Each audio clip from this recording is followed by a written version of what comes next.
There everyone, welcome to another virtual painting session. So this is the continuation of the Diego Velázquez master study. So again, this will be live. This will of course be a painting demonstration that will be a pre-recorded video among other things. So again, feel free to ask me any questions that you have on your mind as I'm developing the skin tones on this painting. So the first thing that I'm going to look at is any type of drawing mistakes that I may have.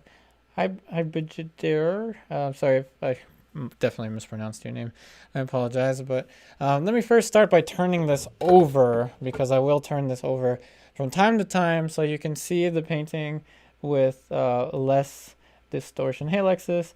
So this is what the painting looks like with less distortion, linear distortion, but of course it's got a glare. Just to show you, because it will be at an angle with respect to the camera so that I can paint more efficiently. So you're curious about flesh tones, are you? So I like to start off with a pinkish kind of color. So Flake white and cadmium red vermilion. And excuse me, I should probably mention what colors I have on the palette and secure the palette. It may actually fall in that position. We've got Flake White, Williamsburg. We have Gamboge, Lake Extra, Old Holland, Yellow Ochre Deep, Old Holland, Cadmium Red Vermilion, Williamsburg, Alizarin Crimson Lake Extra, Williamsburg. We have French Umber, Rublev, Ivory Black, Williamsburg, and Ultramarine Blue. And this is Old Holland. I don't have any medium out yet, as this is the second layer. So I usually won't introduce medium until about the third layer, so the one after this. So what you're seeing here is a kind of pinkish color. So we have Flake white and cadmium red vermilion. Now what I want to do is steer this towards the orangey realm. So now I'm going to use yellow ochre. Hello, Jose. Have I seen this at the Met? I wish. I don't think I saw this one at the Met, but I did see a couple of Velázquez. But when I was at the Met, I don't think this one was on display. So now to neutralize the saturation of that skin tone, I'm going to throw in a little bit of French umber, also known as a raw umber. In fact, French umber from Rublev appears to be the same pigment number as the raw umber color. So French umber is in fact one of their raw umbers. So here, so you can see it more clearly. There you go. There is the flesh tone. And now I'm going to start to add it to the painting. And I'm working on a 12 by 12 inch. Somebody please translate that to centimeters. MDF panel that I gessoed over several days and then toned with the French Umber oil paint. And I'm just warming up on the forehead. The forehead is a pretty good place to warm up with the skin tones. Hello there from India. The skin tones is a pretty good, the forehead is a pretty good place to warm up with the skin tones. And it will look a little similar to the tone in the beginning, but you'll see how we start to put in more specificity as we go. And this is the same kind of technique that I use for pretty much most of my classical paintings. And of course, a similar technique, but of course, this is much more fast-paced than I have for my online students. So let's go ahead now and start to change the value a little bit. Hopefully you can see the tones well. Hey Mohammed, thanks D Michigan. 30 by 30 centimeters, that's what I'm working on, or 12 by 12 inches. Hey Doreen, hey Steven, welcome to the stream. So now what I'm doing is putting in a little half tone here. And this is one of the most delicate edges in the painting, the hairline. In pretty much any portrait painting, really, the hairline. And I'm going to slow down my narration as I realize I was speaking kind of fast in the beginning of the video. So feel free to ask me anything while you're painting.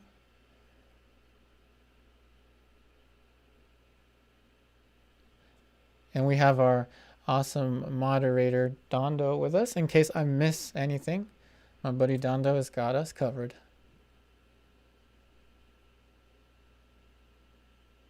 So I introduced a plane change from here to here. This is the side of the superciliary arch of the forehead. And this is the color underpainting. So what I'm doing is I'm building up, this is also referred to as a dead palette, which I don't like that terminology, but it's all the same. Basically, I'm prioritizing value and drawing before going too crazy with a lot of colors. Hey Leslie, hey there from Spain. And thanks to everyone that's leaving a like. We're already at 10 likes. Thank you so much. And you know, with highlights, you can use a little bit of a yellowish tone. So I'm going to drop in just a tiny bit of Gamboge Lake Extra. And if you don't have Gamboge Lake Extra, you can just use Cadmium. Yellow works.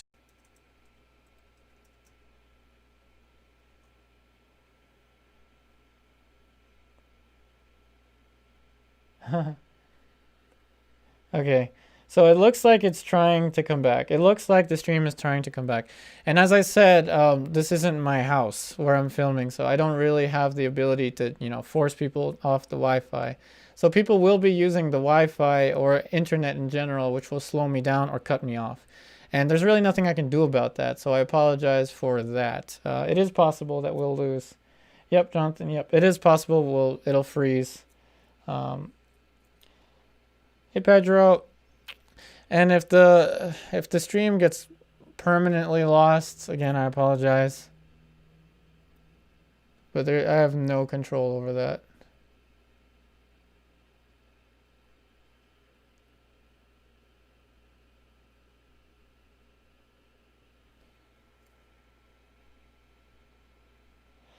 Hey Kavita, is it always better to use yellow for the light side of the portraits than white? You know, I do use white. I'm using Flake white and yellow ochre and my cadmium red. So yes, I do use a little bit more light and yellow in the brighter lights near the forehead. The forehead's usually a little bit more yellow and the cheeks are a little bit more pink. So I apologize to everyone that lost connection for a little bit. Again, I don't really have control over who's using the internet where I'm living right now, so we may lose connection once in a while. But I'm using an app that should reconnect us when we lose connection.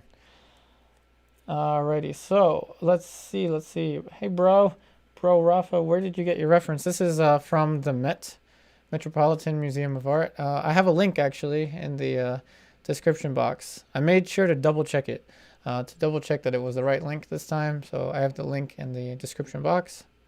Now I'm changing planes on the side here. It's a little bit darker. Again, I'm not trying to shoot for the true value just yet. Sorry, not the true, I'm not trying to shoot for the true color just yet.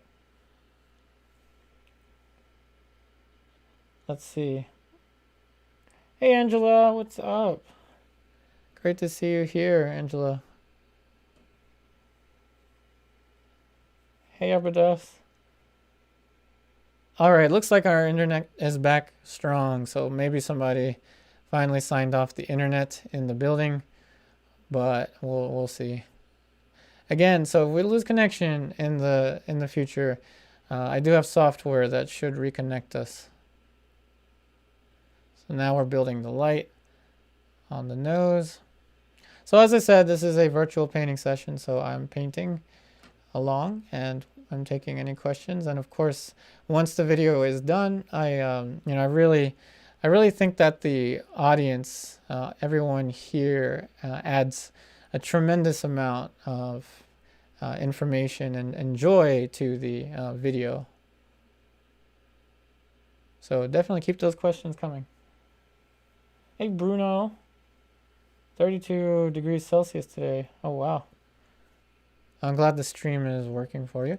So now I'm going to push the halftone on the side of the eye socket over here. And I am kind of working one little section at a time, but not finishing anything at a time. So that's the difference. So this isn't really window shading as some folks will refer to it as, because I'm not going in and trying to perfectly render every section.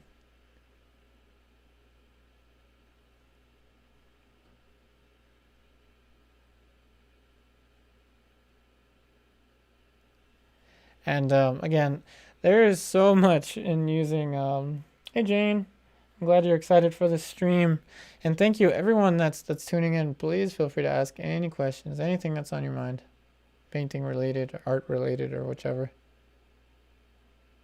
And I'm using a combination of French umber, which is also raw umber. I should just refer to it as raw umber, and cadmium red, vermilion.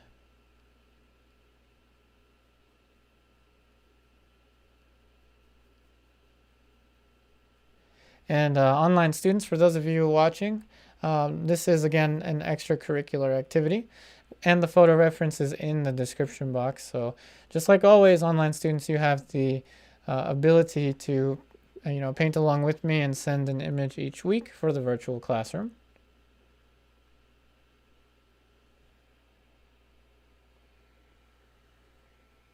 Hey D Michigan, how did I choose this color? Let me see here if I can scroll through. Is it a medium color that is in the original, or the person if from life, and then adjust the details later? I kind of see a reddish tone in the paint, so I go for a kind of a base color. See, that was a little bit too reddish, but I go for kind of a base skin tone that is the average of the area of the skin tone, so an average of what I'm seeing there. But this is also a color underpainting, so it is an anticipation of the glazes that will go over top to have a more, a more exacting color. But right now, the main focus is value.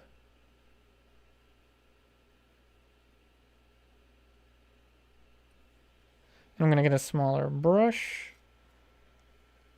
Hey Ali, hey Leslie. I'm glad I inspire you to keep painting. Hey Em, how do I clean my brushes? I hate cleaning them. Guess what? I don't like cleaning them either. You can use your solvent, just explicitly your solvent and paper towel for these synthetic brushes. That's pretty much all I do. But if you're using bristle brushes, I use hot water and dish soap. I use Dawn dish soap. Not to market Dawn dish soap, but that's just what I have. That's what I use, and it works pretty well for my more, I guess, high quality brushes like this Princeton Catalyst Polytip Bristle. So hot water, Dawn dish soap after using solvent. That's what I suggest. So I use black and white and a little bit of skin tone, as you're seeing here, for the sclera. And I am building through the middle tones, in case you're wondering. I'm using the middle tones. A lot of the work happens in the middle tones.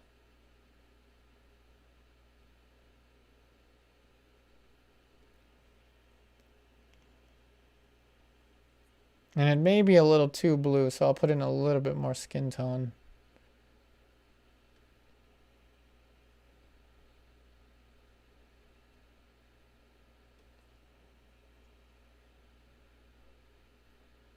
So I'm very cautious not to make it too pink, but now let's continue to build. Alrighty, let's see. Let's see, Ali, do you like to prepare your values of skin tone before painting?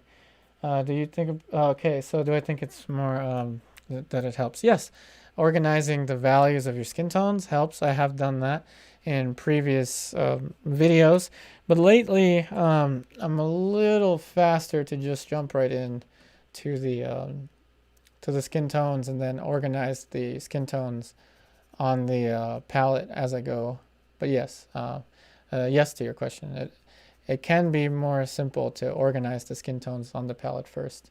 So that is pre-mixing them. And right now I'm just putting in a defining edge for the side of the forehead.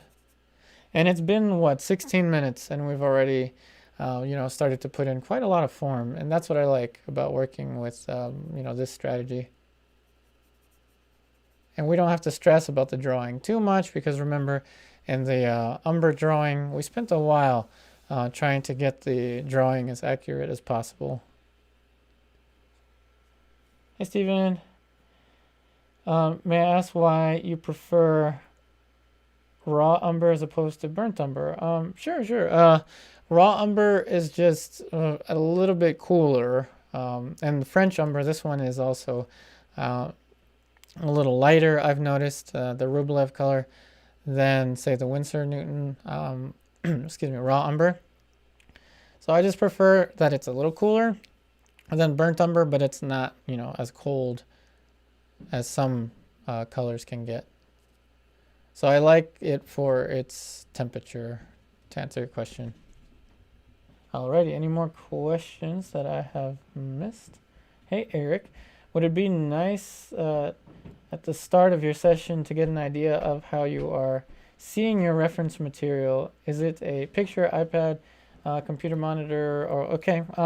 It is an iPad over here. Let me reach over. It is the iPad that I'm using. Good old iPad. Now, actually, I had a question. Oh, there goes my reference. It's falling over. Okay. Never mind. Give me a second here. I need to adjust. Technical difficulties. The iPad is leaning on a Clorox spray. So 2020. All right. So, yeah, I do suggest using either the original image, if you can, you know, of course, go to the museum, or a very high quality reproduction printout. The iPad isn't really the best, but it gets the job done.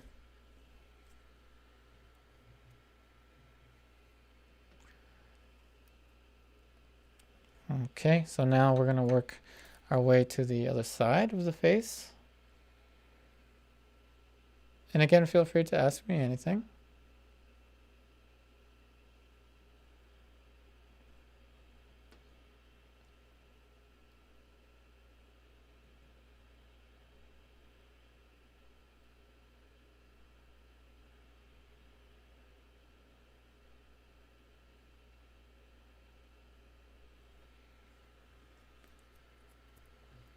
Hey, Tanya from the UK. Awesome. Welcome to the live stream.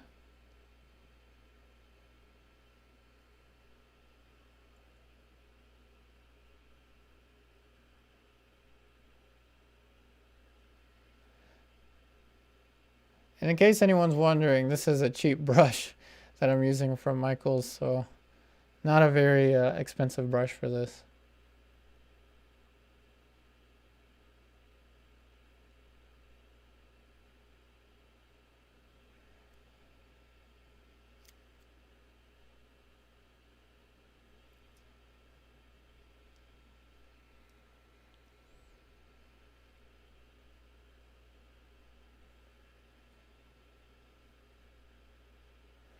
So we're making pretty quick progress, actually.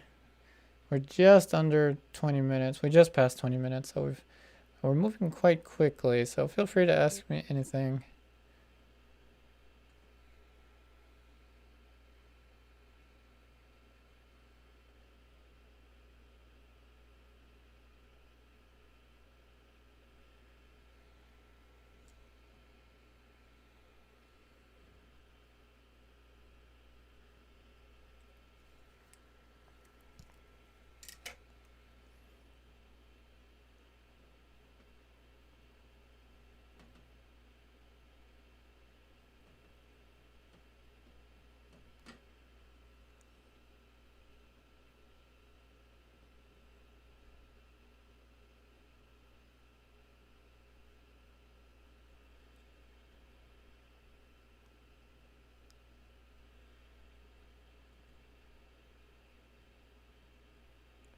So now I'm going to put in the first dark accent. Hey, Stephen. Oh, okay. Yeah, we do have a lot of viewers from the UK. Shout out to everyone here in the UK, watching from the UK. I'm just over here somewhere in Maryland, USA.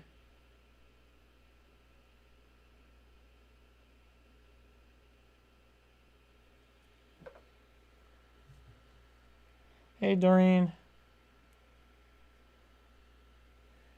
Glad you're enjoying the stream, Doreen.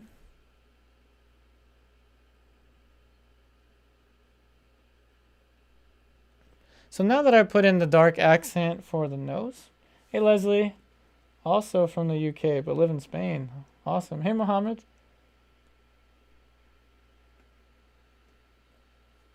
Oh wow.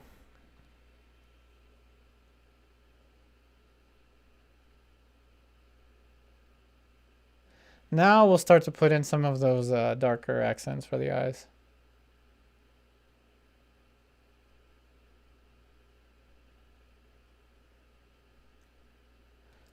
Very cautious though. And remember, nothing is going to be completely accurate and when you start to add in new information. And when you start to add in new information, it does introduce a awkward stage.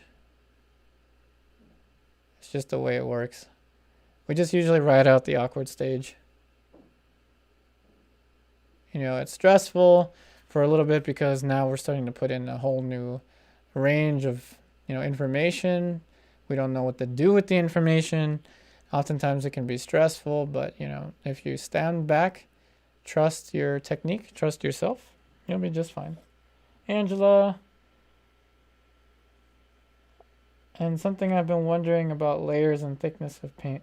We start thin, but we can, or should we paint thick when painting in layers midway? Okay, so, yep, Angela. I tend to paint rather thin. I paint through many thin layers of paint, Angela, but not thin in the sense of putting in medium or solvent or something right away. I paint thin, Angela, by using less paint and, you know, putting more specific dabs of color and drawing with it. I treat it very much like a pencil drawing.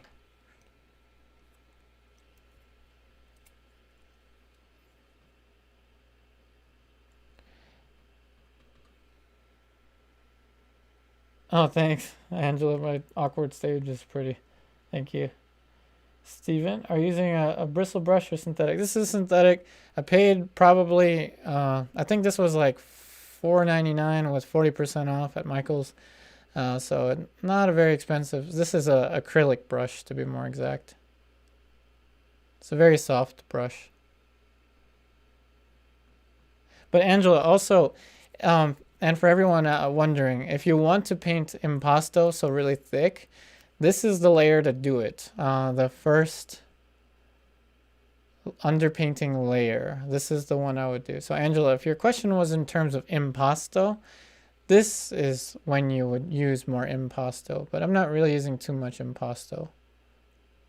I find that it kind of makes the image glare a little bit for me.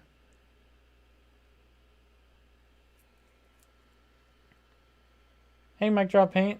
No, don't worry, you're not late. We've only been painting for 25 minutes. It's really nothing. And welcome to the stream. Hey, Royal Hawk Studios. Nice. I really like your username. Thanks for discovering my channel.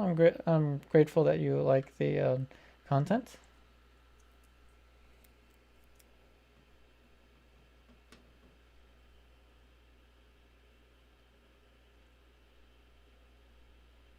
You know, and it appears that everyone is liking the streams as pre-recorded videos after they have been filmed.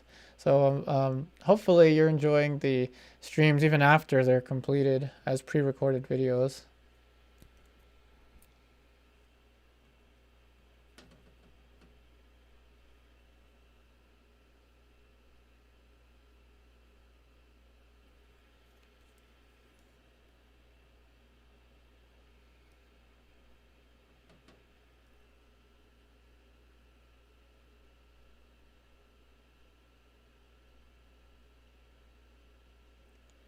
So now I'm just putting in a little more of a halftone for the side of the cheekbone there.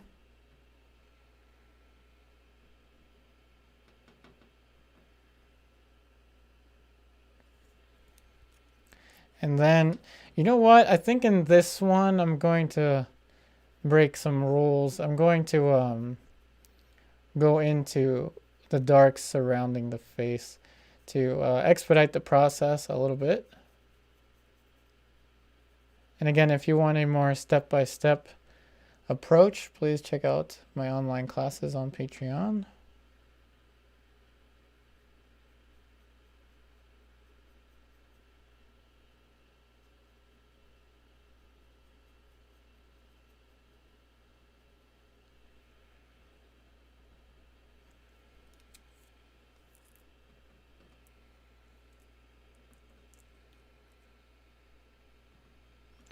I'm going to change the hue, make it a little more pink.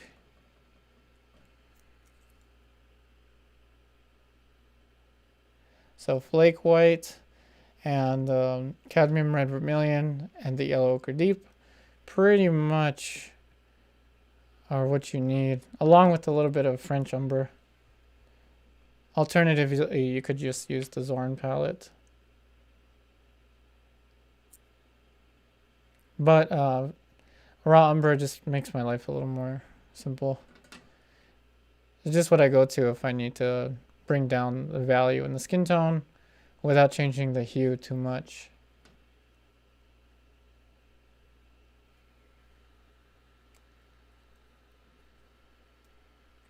Hey Chris, why is it important not to use medium in the first layer? Awesome question, and this pertains to the film, the oil painting film. If you are going to be working on a painting for multiple layers, you definitely want the film to be very strong, meaning, you know, the plasticky-ish surface when the painting is dry. If you use too much oil in the beginning, that can lead to cracking in the paint film over time. And that goes to the fat over lean principles. Fat over lean principle, meaning you want to summarize it, you just want to use more layers or more oil in the later layers, the later stages. And again, just to try to minimize the cracking. But what can also help to avoid the painting cracking or falling apart too soon is working on panels. Again, this is a MDF panel. Wooden panels have been historically more archival.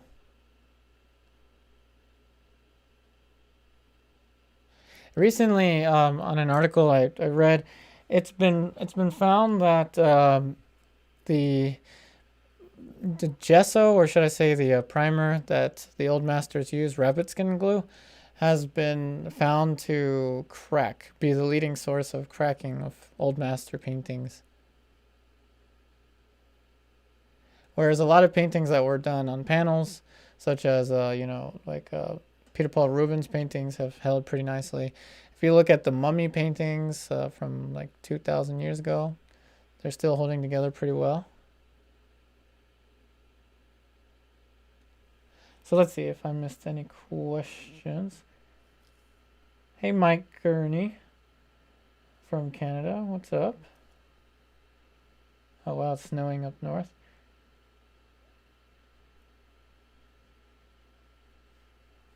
Hey, Steven. Yep, of course. Anytime you feel ready to join Patreon. And again, anyone that is interested on online classes, please check out my Patreon.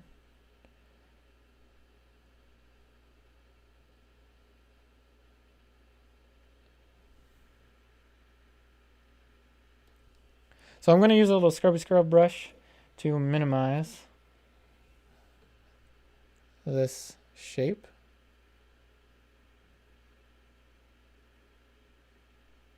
So again, I'm not putting in too much information, but what I do put in, I'm trying to sculpt. Hey, Ali. So gesso is not a bad thing. What I'm saying is that what I've read in an article that rabbit skin glue, which is what the old masters would use to stiffen the fabric of their paintings, has been shown to cause cracking in paintings. And again, the rabbit skin glue is what they would use to stiffen the fabric. And of course, I'm working on a MDF panel, so I didn't have to use that.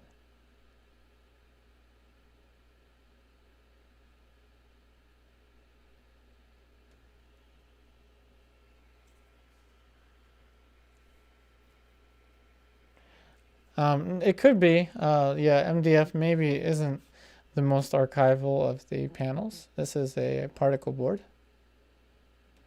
So if you want to be super cautious about it, then a birch wood or something more traditional could work.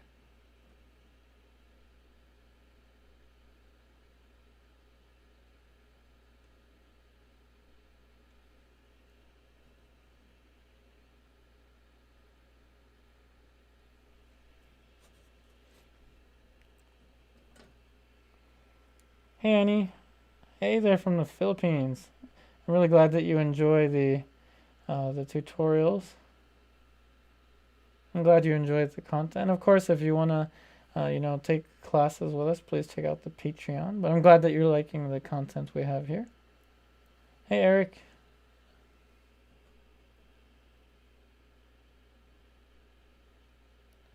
Now, the thing about painting in the skin tones and leaving the background like this is to build the texture of the flesh tones. But again, I am thinking about just going in with the darks around the face to expedite the process, which again is not something I do, for my online students, but I may do later to expedite the process. I can't believe we're already going 30 minutes. Feels like nothing.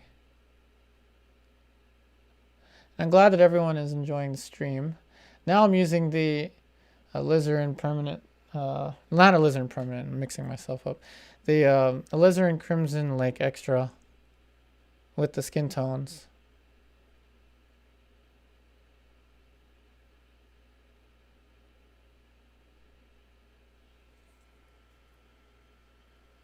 Hey Eric, you're doing some figure drawing. Ooh, I'm envious. I wish I could be doing some figure drawing. I'm glad you enjoy the company. Hey Freyal, what's up from London? How do you stop the paints from drying out during the process? Your paints dry out quickly. Really? Depends on the paint you're using. If you're using alkyd, if you're using fast drying oil paints like alkyds, that could be making your paints dry really fast. But usually we have the opposite problem. One thing you could do again is double check the paints that you're using. It could be that you have alkyd. This is ALKYD. Anything that's an alkyd will dry really fast. If you're using, Williamsburg, Old Holland, Winsor Newton, Gamblin, any of those, it shouldn't dry that fast.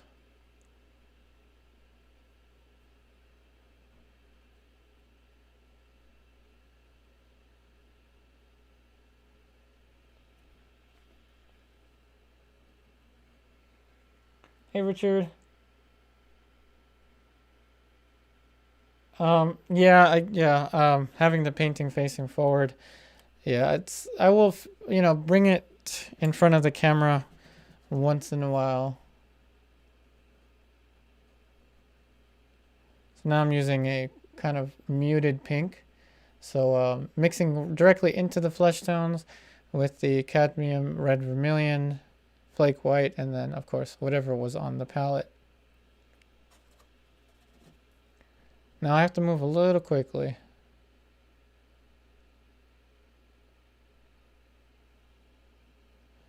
Put in these darks.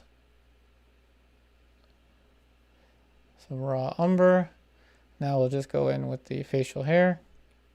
And I like to use the skin tone to adjust the edge of the facial hair.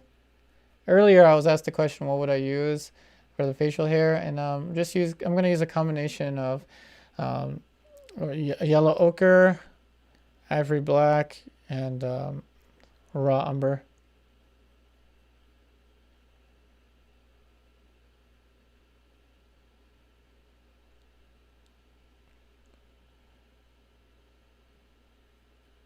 See if I missed any questions.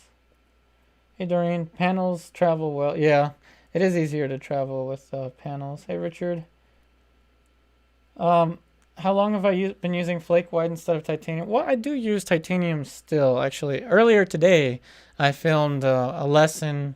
We were working on two different projects with my online classes, but we're doing the pearl earring, and I used titanium white actually, Griffin Alkyd. So I do use both once in a while, but I've been using flake white more recently. I guess in the past like couple months. I did use more flake white in the past years ago. It's just I ran out of it and was too lazy to buy it, but I do recommend flake white for portraiture and figurative work. Alternatively, if you don't have access to flake white, the best reproduction of it that I've seen and used is Gamblin's flake white replacement. I know that some folks can't have access to lead-based oil paints.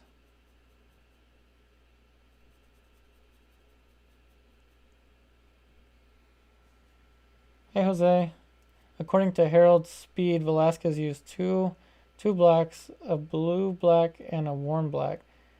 What would be the use of this? There's Mars black, which is a warmer one than Ivory black, from my opinion. You know, when it comes to the use of a different, type of temperature for the darks, I want to say I don't think it matters as much until you're glazing. It could be that the warmer, so the Mars would probably glaze better than the cooler Ivory black, or back then bone black. It could be for glazing. Now I'm pretty sure that Velázquez did spend quite some time, using the classical methods, even though his paintings are more, bravura, more brushy. We know that he did draw extensively. We know that he did have that academic training from a very young age.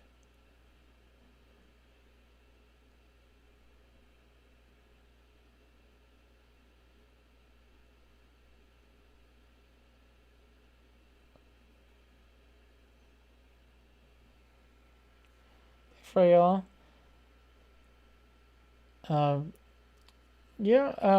Acrylics work as well, but if anyone has any concerns with the toxicity of oil paints, there's always the Cobra talons I recommend, and a lot of my students in my online classes, they are using Cobra talons. It is the water mixable alternative. So let's see, what did I miss? Hey Susan. Hello there from London. Oh, I'm glad that the videos have been helping you. Hey Jose. Oh, I'm glad you are anticipating the Rubens. That's very likely to be the next one that we rework. Among other things, I do want to incorporate Alla Prima soon.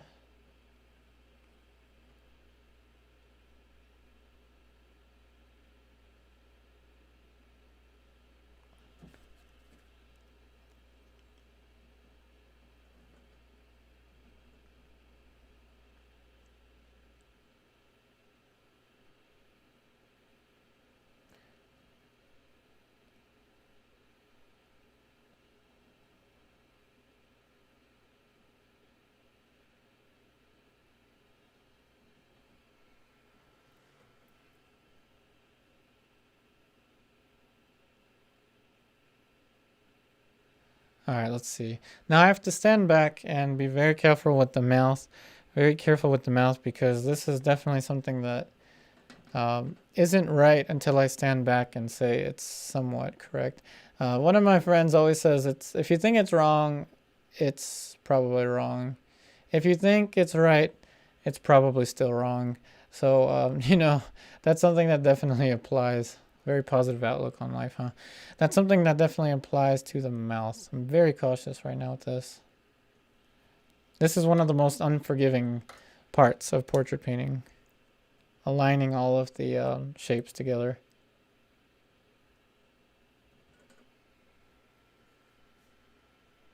Hey, Hjorix. I'm sorry if I mispronounced.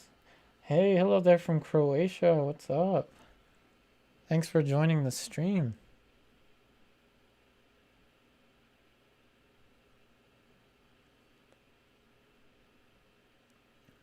I watch a tarantula YouTuber from Croatia. His name is his channel name is Dark Den. It's like one of my favorite tarantula YouTubers.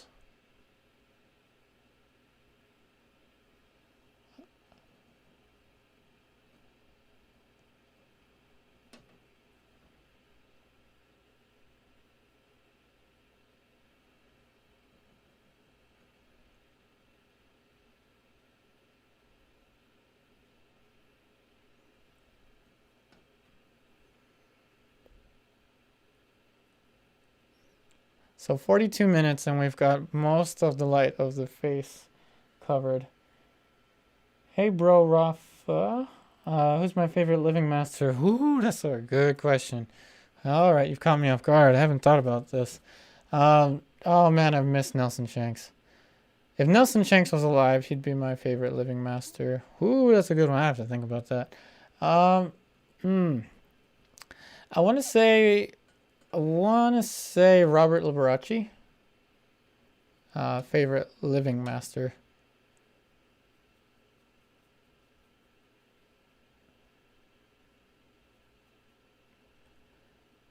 You know, that is a very good question now to ask the audience. Hey, Power, Courage, and Wisdom.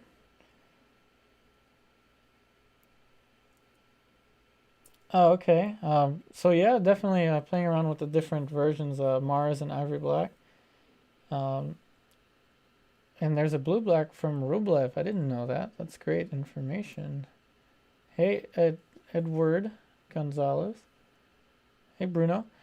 Yep, Sargent said a portrait is a painting with something wrong with the mouth. And Sargent also said something along the lines of every time I paint a portrait, I lose a friend.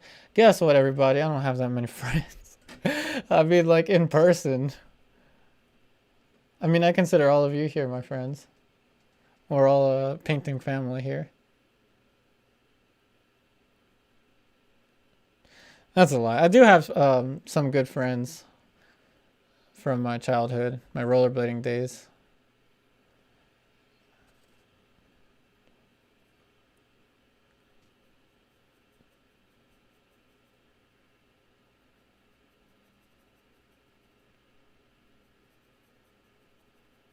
And my art school days. I have to be very careful because I do have some of my friends that are watching my streams.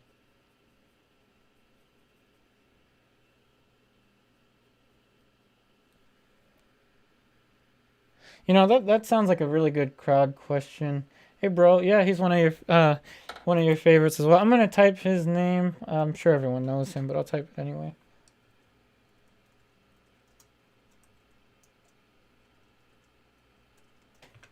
All right, so crowd question, everyone. Who is your favorite living master? Thanks, bro Rafa, for the question. I started out with Robert Liberace, so feel free to type out your favorite living master, and also feel free to ask me anything on your mind. I'm right here to answer your questions. Hey, Jana, would you recommend? What would you recommend to check out? I'm deeply interested in other artists and their work. Sorry, what I recommend? Robert Liberace, definitely. Jeremy Lipking. Carrie Dunn, Stephen Early. I'm kind of being biased towards artists that I've met in the past, but you know, other artists as well. We're gonna see in the comments. Actually, the comments are gonna fly. Let's see who writes their favorite living master. Hey Edward, yeah, I don't know actually the cost of tuition at Studio in Caminati. Hey Uncle 60, I like the username. Mark Carter, awesome. Hey Walt Demock. Hey Amy. Okay, your response is Ferrari. I need to check this one out. Oh, okay, Robert Ferrari. Alrighty, everyone. Let's keep the conversations going. And for those of you watching this in the future, after the stream ended, definitely check out the comments because there's so much educational information there. And while you do that, I'm going to go ahead and venture into the shadows now. Venture into the shadows. I'm going to start painting the shadows for the side of the chin here.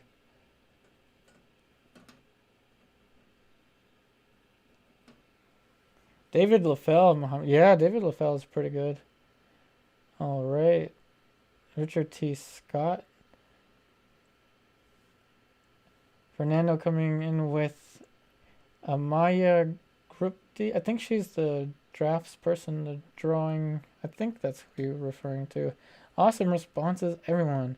Susan P. Foss coming in with Bert Silverman, definitely.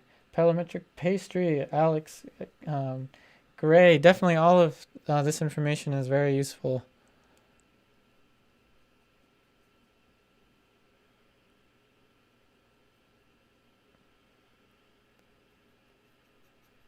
You know what name I forgot to mention? Ooh, I don't know if I can remember. His first name starts with Adrian. Adrian Gottlieb, I think his name is one of my other favorites. For me, it's Adrian Gottlieb and Robert Liberace. Definitely.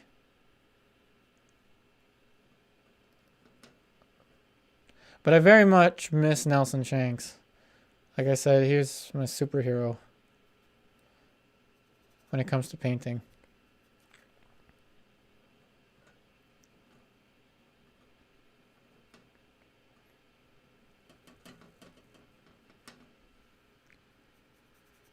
Now we're putting in a very dark accent.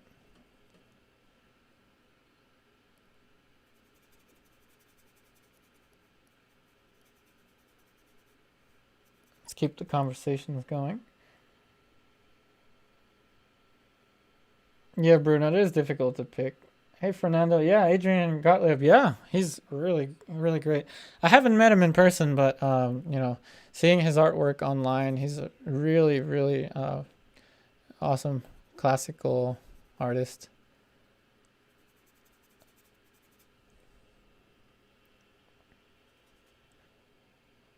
I hope to be up there someday with the greats. Someday. Got a Nickelback song stuck in my head.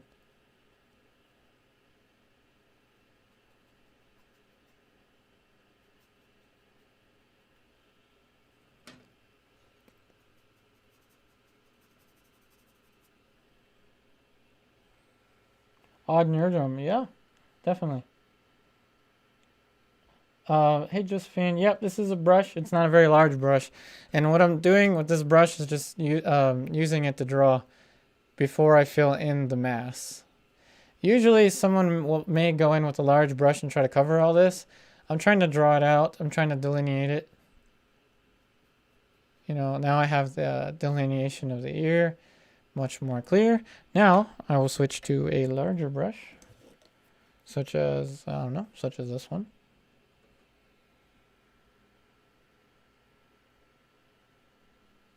Hey Fernando, can Mark Grossi be considered a master? Hyper realistic? I'm sure.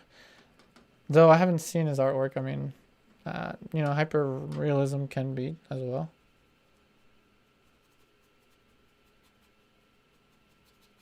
Now I'm using a larger brush to fill in. And right now I'm definitely dry brushing, so definitely feeling the resistance, which is a good thing because the paint is thick. It's thick application of paint, even though I'm painting in smaller areas. And like I said, with this one, I'm going to break a rule. Usually, this would be it. I would work the light planes of the face. And again, just like the drawing, I kind of moved a little bit fast. So I think what I'll do is I'll go into the colors for the background and the hair. How about that?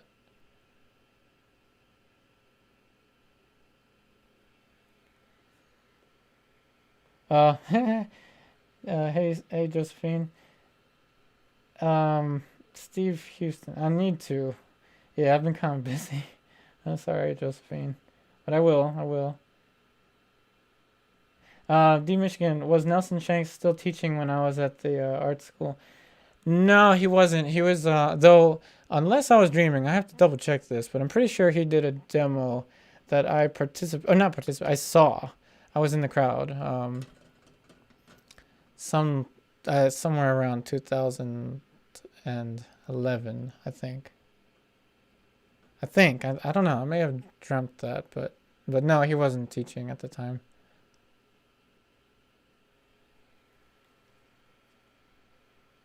All right, Bruno, with the very specific answer, or I mean, very specific list. Awesome, definitely good to check out all these artists. Oh, thanks, Steven. Yeah, it took a while to learn how to paint and talk. Not that I know how to do that too well just yet, but you know, it's definitely, I consider this the painting demo, the painting demonstration. This is the evolution, I think, to what I've been doing. So now have we have live virtual painting sessions, and learning how to speak English and paint at the same time and sound somewhat literate is definitely a challenge, but it's a lot of fun. And I think that for me, this has become really my artwork, being able to produce these videos, combining, I know I say this a lot, combining painting and video in such a way that others may benefit.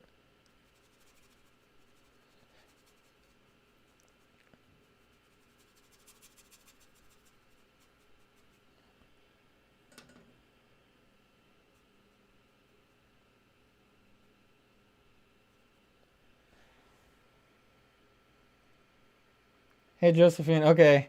Okay, you're giving me homework. I got to screenshot this. Hey, Nate W. Norman Rockwell. And he was a master and he did use the camera. Okay, awesome.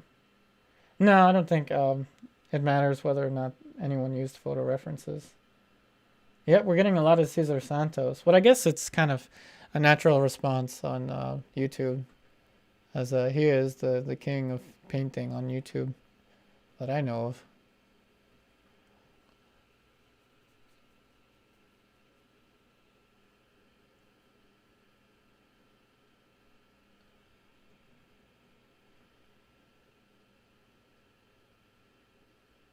You know who else is really that I really enjoy their artwork?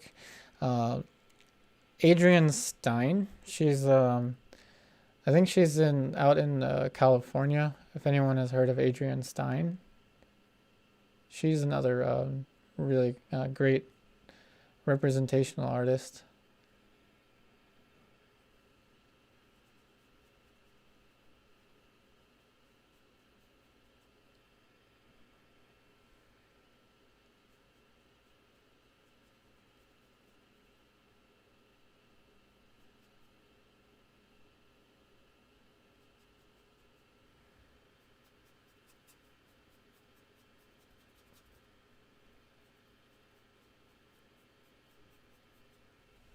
Alrighty, let's see. Power, courage, and wisdom. Too many favorites. Wow. Well, thanks for being a fan of my work as well. Oh, thank you. Hey, Chris. No, D Michigan. Oh, thank you. English is my first language. What I meant by that is Stephen mentioned the fact that I would oftentimes say that for me, painting and talking was, impossible during my older YouTube videos, and now we've moved into painting and talking and streaming and reading comments. So yes, English is my first language. Yeah, English is my first language. It's just we were talking about the complexity involved in painting and talking at the same time.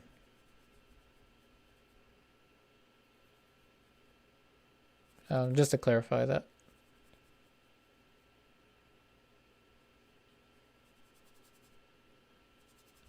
And let's see, I think I glimpsed the question about the dark around the hair. So let's see.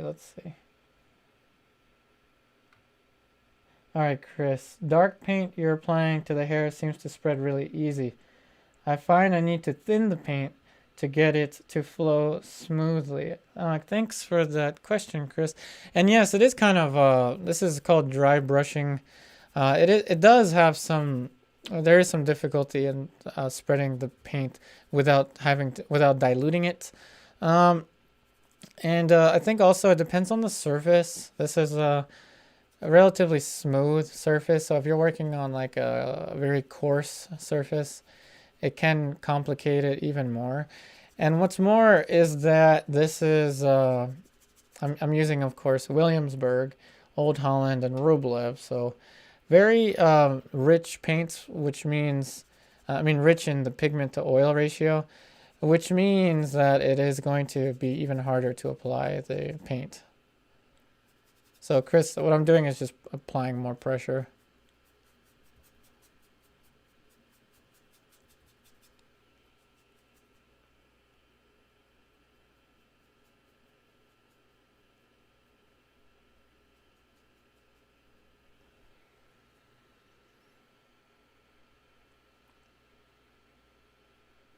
All right, Bruno.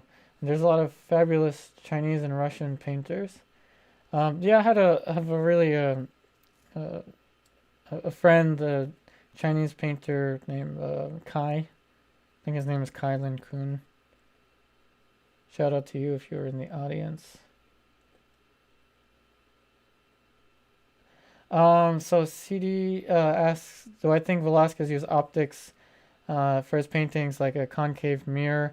You know, I don't think that he did. Hey, Doreen.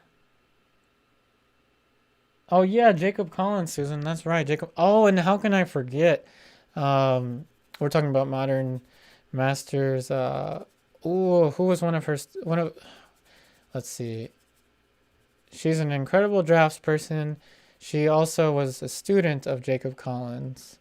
She draws wonderfully. She paints wonderfully, but I can't remember her name for some reason. Maybe somebody will read my mind. Colleen Barry, there we go. Colleen Barry is another wonderful living master.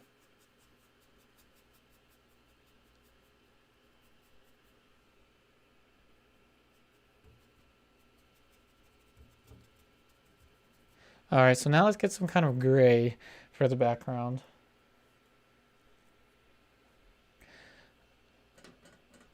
So flake white, ivory black. Hey, Doreen. Oh, I haven't heard of this artist. I gotta check out. Oh yeah, Kwang Ho Bruno. Yep, definitely.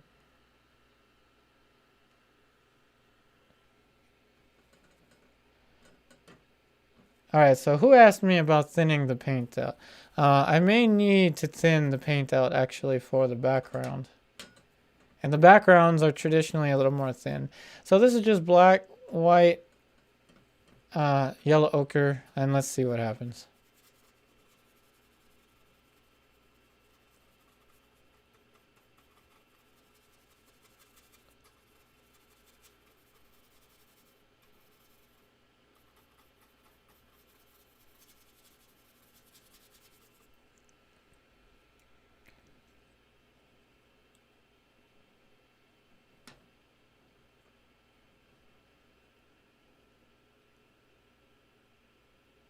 So it appears there should be a little more for the facial hair.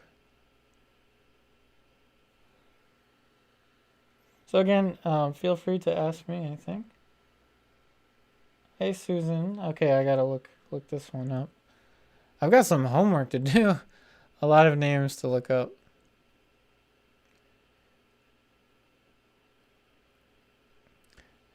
This is sticking out a little bit too much.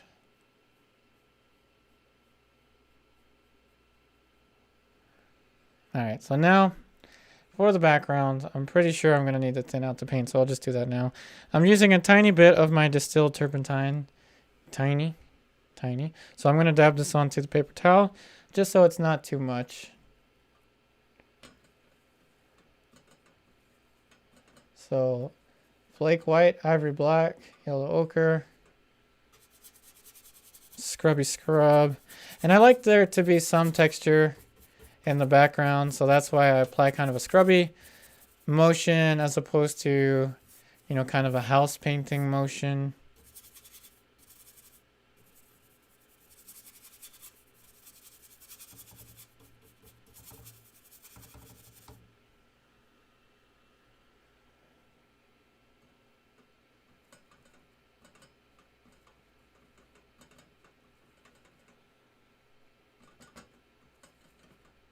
A little more distilled turpentine in the mix. I better make sure not to get that in my water glass, as I do have a water glass.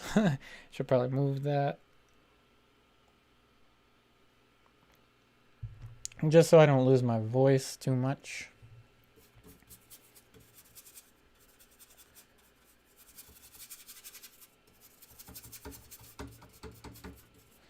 And yes, I'm kind of painting more thin in the background.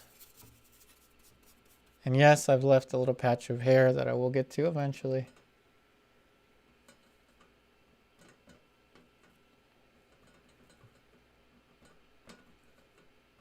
I gotta use more flake white. No, more flake white.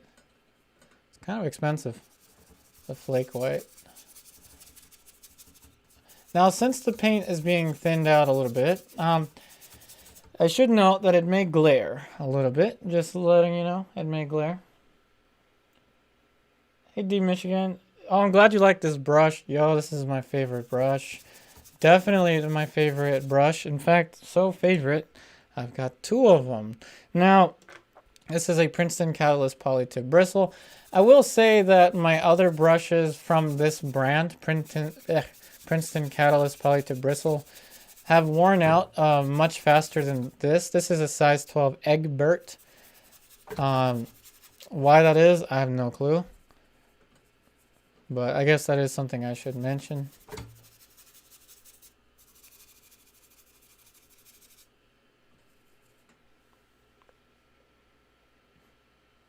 Yeah, I'm not gonna go into that one.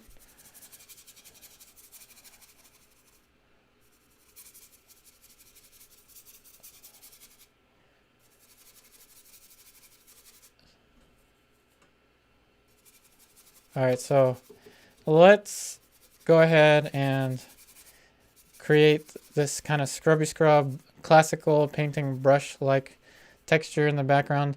So to everyone wondering why I'm scrubbing the paint in this fashion, it's just that I really like the way that the brush strokes look in this direction. So now of course I'm going to start to add the missing piece to the hair, and I'm going to put in some lighter planes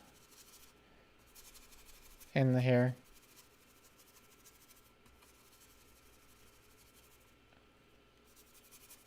Using the raw umber. Hey Doreen. Yeah, there's so many names I have to check out.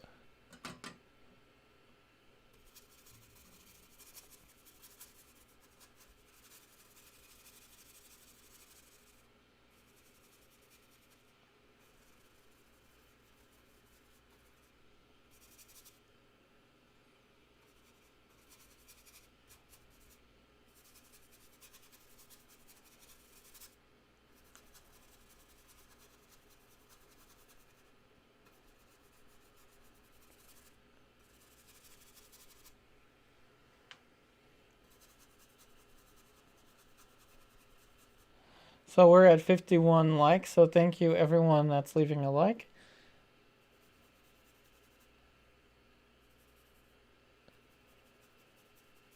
And of course the super chats are always very appreciated.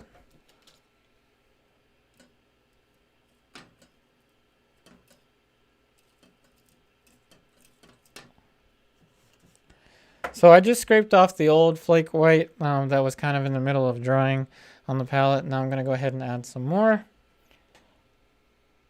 And again, the paint is so stiff that, you know, I'm actually smashing the corner of it with my palm into the chair that I'm sitting on. But it's so heavy that I had to tape the bottom because the paint does kind of rip through the metal. It's not a defect. If anything, it's a good thing. I know that the paint is very rich, very thick. Hey Steven, G12 Gregorian Filbert Bristle is your favorite. Gotta check that out, definitely. Alrighty, next crowd question, actually. Steven, you've reminded me of another question I can ask. What is your favorite medium to use, everyone? I know we have a variety of different mediums here. Of course, I'm going to say mine, which is oil paint. I think we may get a lot of this one, but let's see if anyone would like to write. Again, crowd question. What's your favorite material to work with? Favorite medium? Drawing included.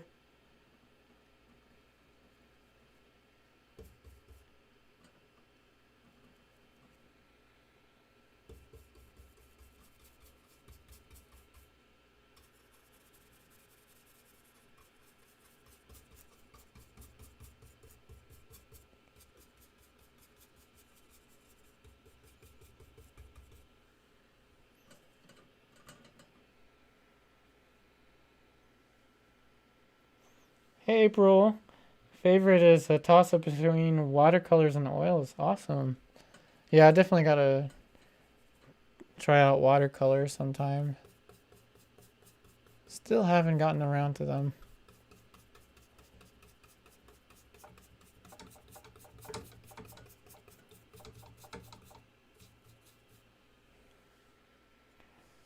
Hey Mohammed, oil paint. Steven, oil paint. Van Gogh, oil paint. Awesome. Hey 1980. Yes, you can have similar or the same results with acrylic. It's just that acrylic, from my experience with acrylic, it dries. Of course, it dries more quickly, so you have to anticipate how it's going to dry. Every 5 minutes or so. From my experience, acrylic does dry a little darker, so I work lighter. With oil paint, I stick to the true color as it dries very much the same. But you can, yes, this is possible with acrylic. Hey Polly, your favorite is oil paint, but you're using graphite? Yep. Oh, okay. Oh, I hope you're doing well. Hey, do Michigan, watercolor on Chinese rice paper. Awesome. Yeah, definitely try out the egg tempera too. Awesome.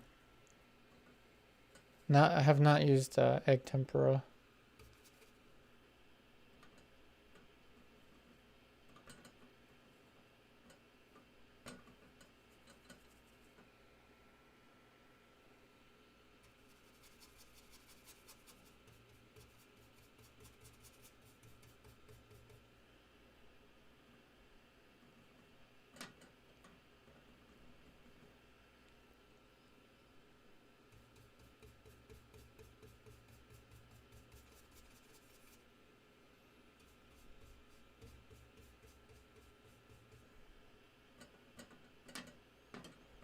So I believe that Diego Velázquez most likely put this light around his hair to draw out the contour of his hair, but also to create a little bit of contrast between the dark and the light.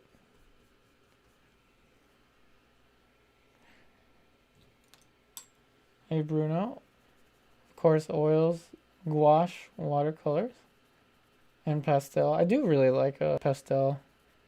Next to oil paints, I really like pastel and charcoal drawing and pastel linear drawing. So using pastel pencils to draw. That's like my second favorite medium to use.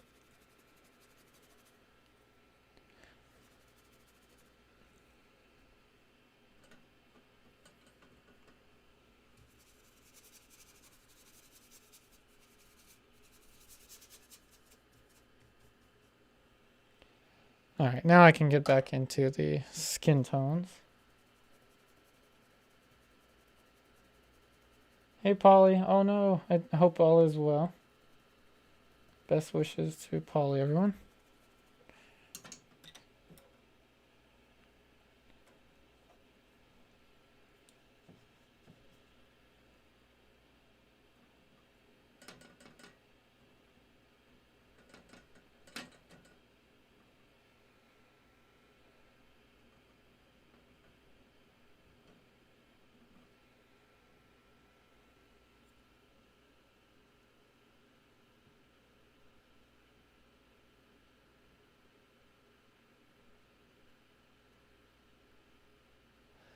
So now I'm going to go back into the skin tones, start to add more structures.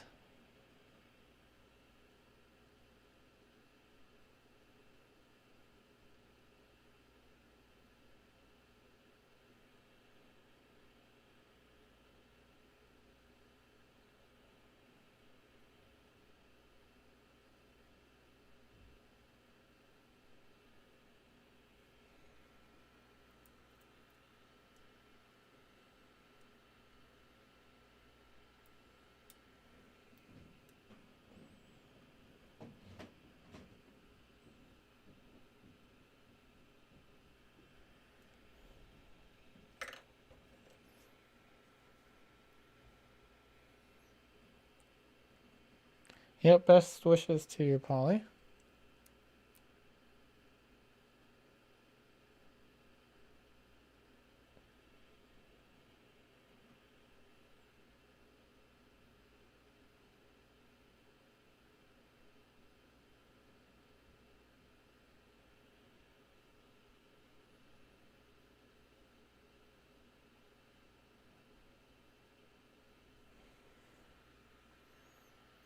Hey, Susanna, how about oil pastels? Yes, actually, I have used oil pastels. I agree. You can get really good painterly effects with oil pastels. I use them mainly, I think, actually before I went to Studio Incominati. So I think I used them in like the 2009 times.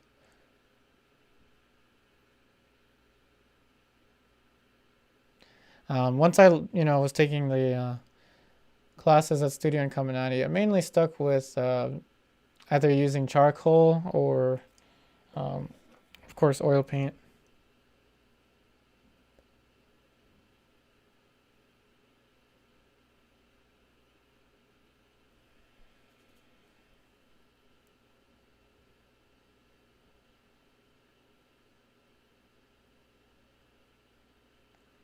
And this is a little soft synthetic brush I'm using to steer the paint around.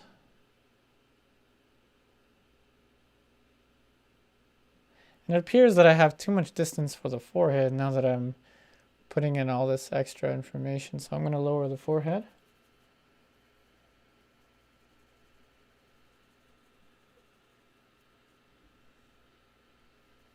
Hey, Doreen. James Gurney. Okay, there we go. Another one I have to look for.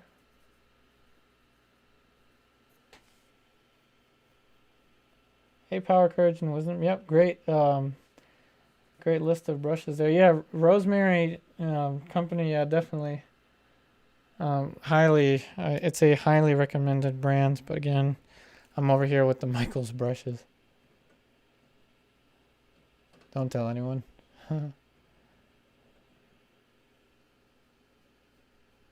So I'm fixing the drawing for the hairline. It was too high. So I'm going to move it down and adjust the edges accordingly.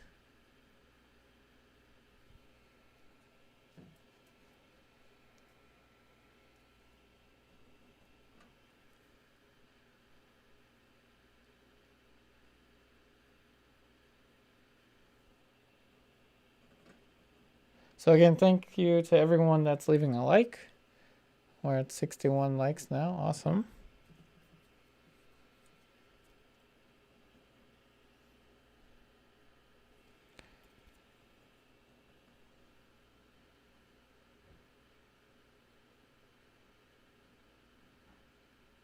All right, so now that I've made that adjustment, I'm going to go ahead and lower the hairline.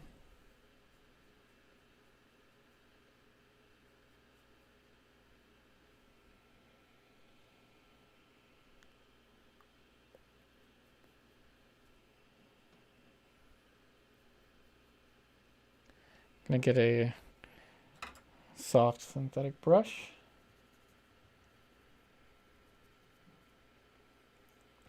Yep, seems, of course, that everyone's favorite is, for the most part, oil paint. But I guess it kind of makes sense because we're here oil painting. But it's so nice to, hear everyone's thoughts. And again, for everyone watching this after the stream, definitely check out the comments from the stream.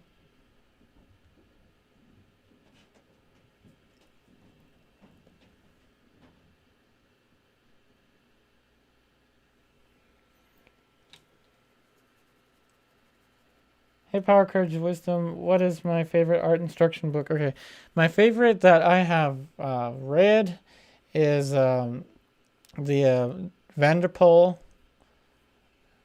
I think it's John H. Vanderpoel. The Human Figure, it's called. But if we're going to talk about books, definitely check out, if we're going to talk about books, definitely check out John DeMartin, as I have mentioned before. He's one of my past teachers. I wish I could still be taking classes with him. He has a drawing book out. He's a published author now. Amazing. So definitely check out John DeMartin's books.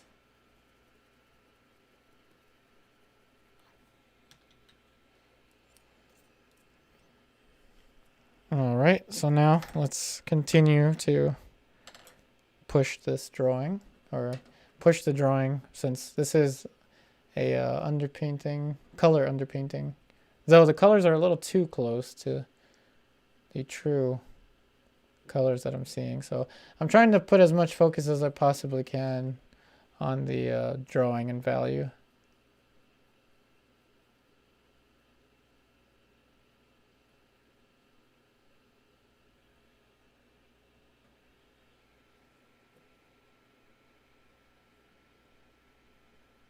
Hey, Pillow McPastry. Painting the Impressionist Landscape by Louis Griffel. Oh yeah, knife painting. Yeah, very impressionistic. Seems like almost like a Henry Hinchy. Walter DeMott. It's hard to find the right brush. Yep. Sometimes that's the case, but for me, I'm not very picky with brushes.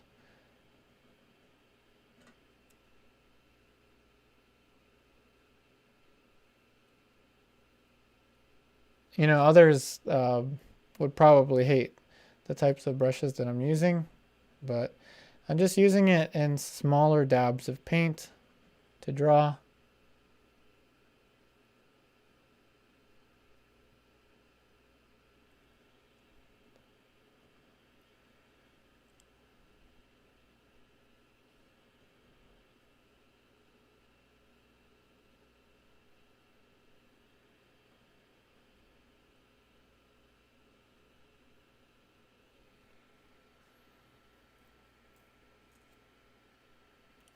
Hey, Polly. Yep, the bark drawing course, definitely. Bark drawing is one of the best ways to learn drawing, especially, doing block ends and using straight lines and angles.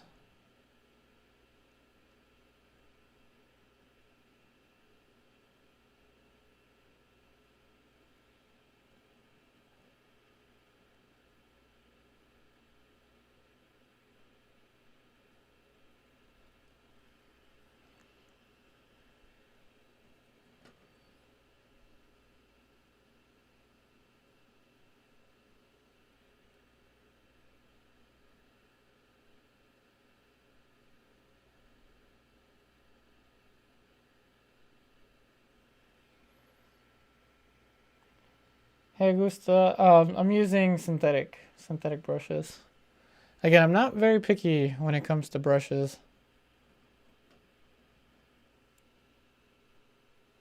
And thanks for all the questions and the comments, everyone.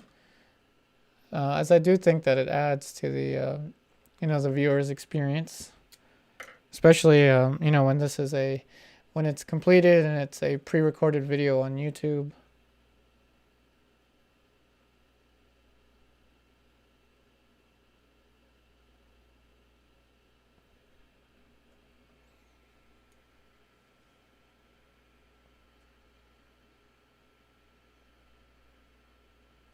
Hey, Paleometric Pastry. Which one is expensive? I think I'm missing a... Oh yeah, knife painting. Yeah, knife painting is really expensive. If we're going to talk about cost and painting, let me tell you, palette knife painting can probably be the most expensive because you do use quite a lot of paint. I mean, I'd probably use 4 times this much paint. My first teacher actually had us doing still life paintings outdoors in the sunlight, which I absolutely enjoyed at the time, but found that it wasn't really the best way to start learning classical painting.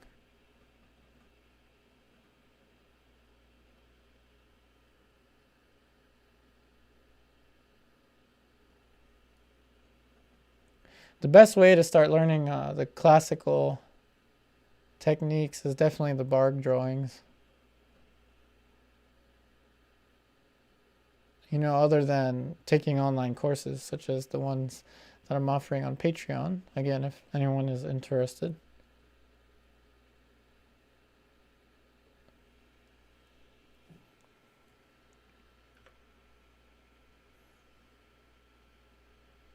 Oh, you meant the book is too expensive. But you know, at the same time, Alaprima painting is also an expensive thing, if you ask me. But yeah, okay, I get what you mean. The technique is expensive and the book. Interesting.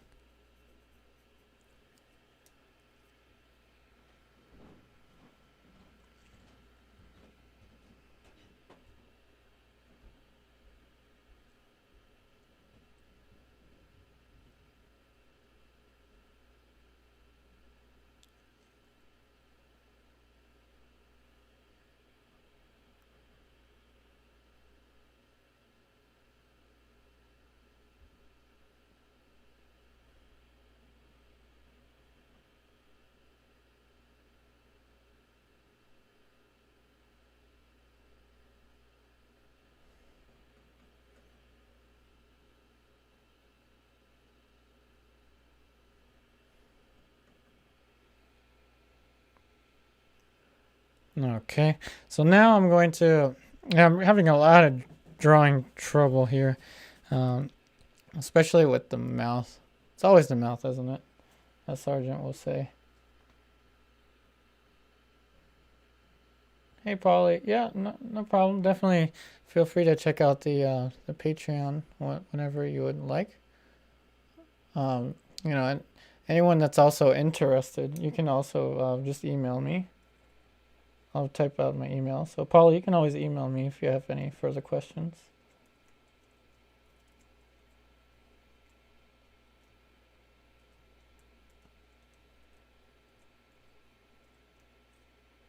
So, Polly and everyone, I'm sending my Gmail, which is not recommended to do during live streams, but I trust everyone here. I may not have, like a lot of views and all that, but I'm very thankful for every one of my subscribers, every one of my viewers. The most wonderful people I could ever imagine are here.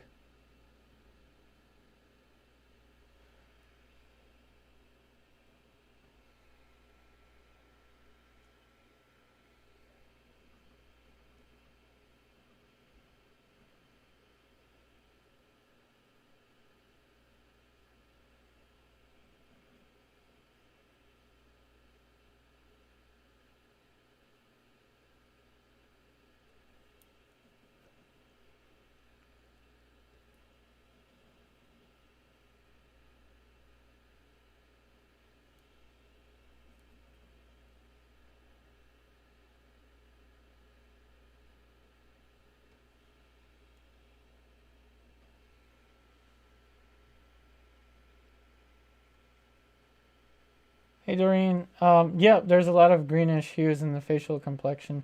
This is not the true skin tone. So I'm not trying to get the true skin tone. I'm trying to get the values as close as possible. And again, with my online students on Patreon, um, I start them out monochrome and build up through color underpaintings, a succession of different steps before getting to this step to ensure the best results possible. But yes, the color is not true to the original. Hey, Dondo. Uh-oh. The dogs got out. That's not good. We used to have a Doberman Pinscher, CJ. Unfortunately, he passed away 2 years ago, but he lived his full lifespan, 11, almost 12 years, CJ. But I remember chasing him down the street, crossing roads, chasing after my Doberman. Missed that guy.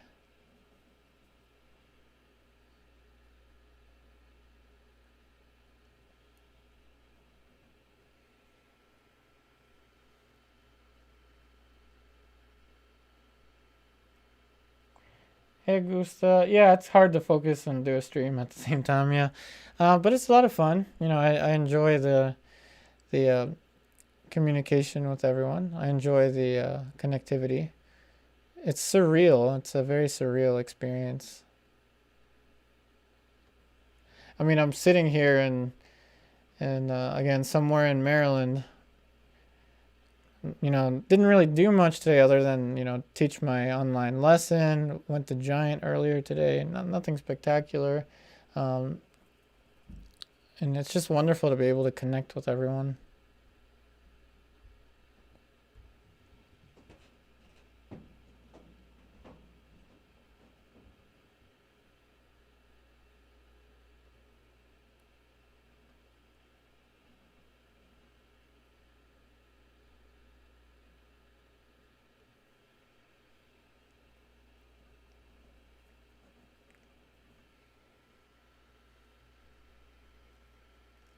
Oh, wow. 2 Labradors.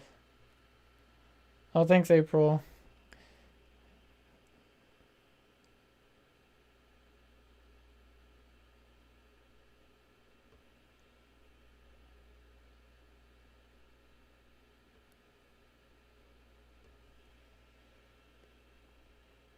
And I am missing kind of these pinkish colors on the lips.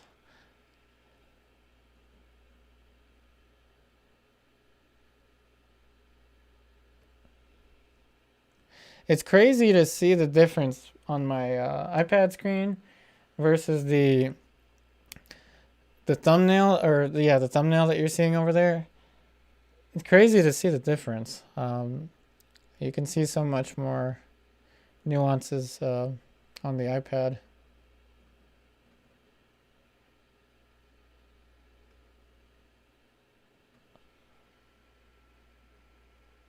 Hey, Susan, a line of the mouth is too curvy, almost straight across, then to the upper lip. Yeah, let's see.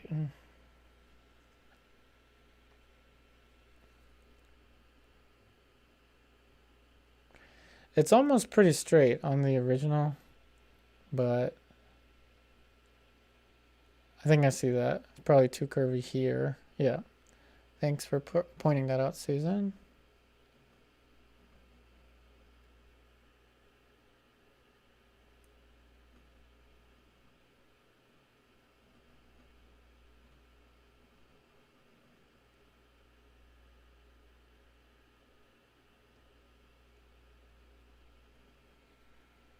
Oh, hey, Uncle 60. Yeah, thank you so much.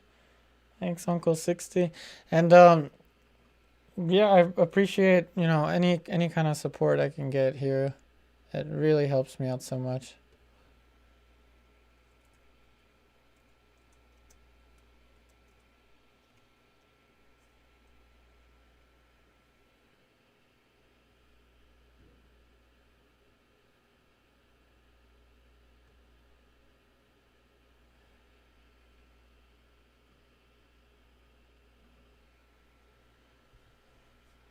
Again, shout out to you, Uncle 60. Thank you so much for the beer money. Will be put to good use.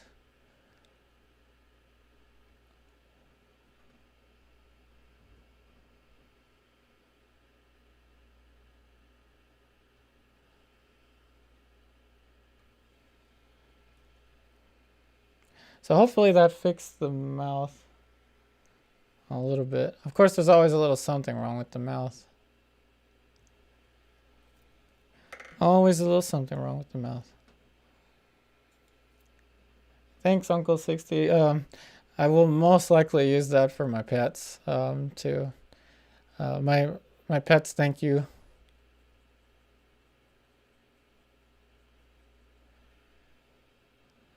Again, I keep 2 ball pythons, wonderful pets, 2 bearded dragons, and thank you for keeping them alive, helping me keep them alive and happy. Does anyone else like spoil their pets too much? I'm kind of that person. I'm definitely a animal person. You know, if I'm not painting, I'm most likely doing research on foods for my pets and customizing enclosures for my pets. So whenever I'm not painting, I'm kind of a pet, like an animal person.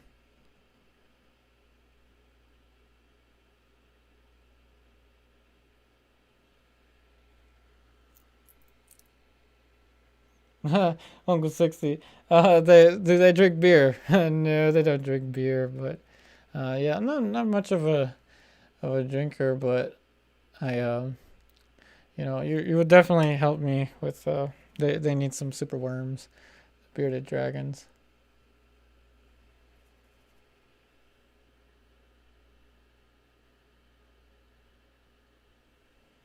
Well, super chats are so helpful. So thank you so much.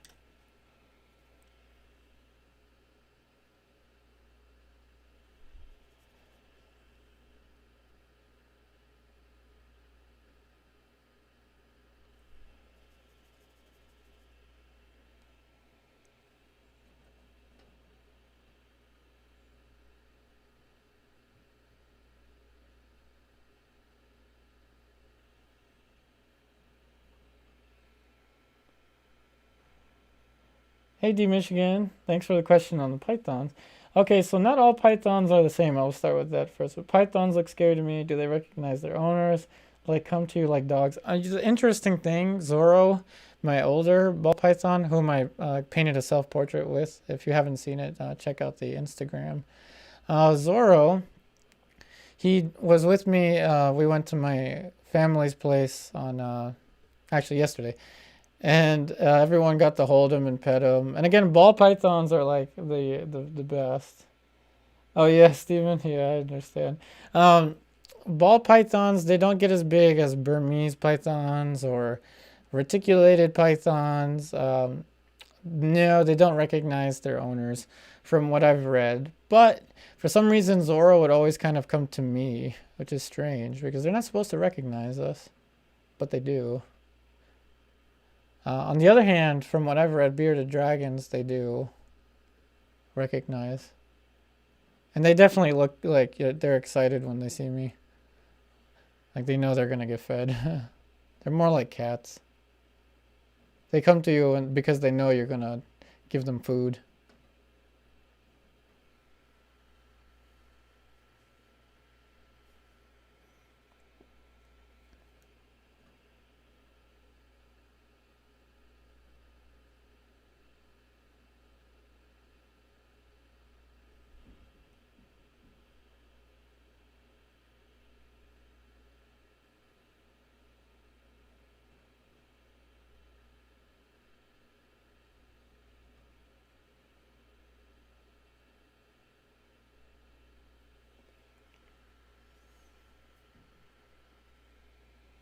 All right, so let me stand back. See what I can do. And as I was saying, this is the color underpainting. D Michigan, will my ball pythons bite me? Not really. They don't. They're not known for being very bitey pets. If anything, my mother's cats bite me the most. Whenever I have any kind of bodily injuries, it's usually from a cat. So that's usually how I get the most injuries.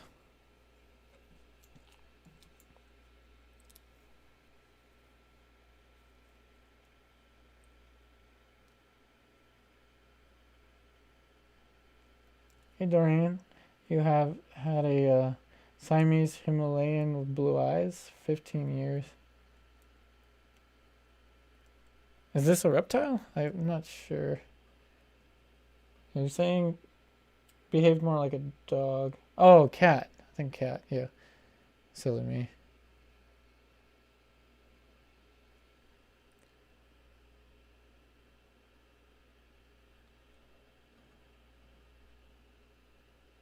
So now what I'm going to do is go ahead and cover the bottom since we have the background covered. A little more mineral spirit, not mineral spirit, sorry, distilled turpentine.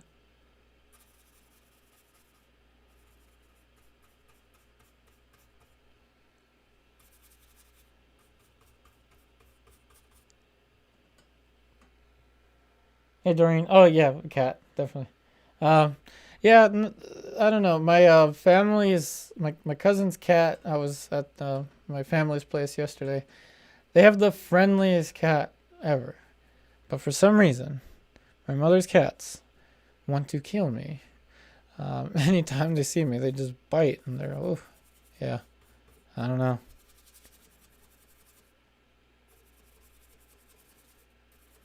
I really I love all animals,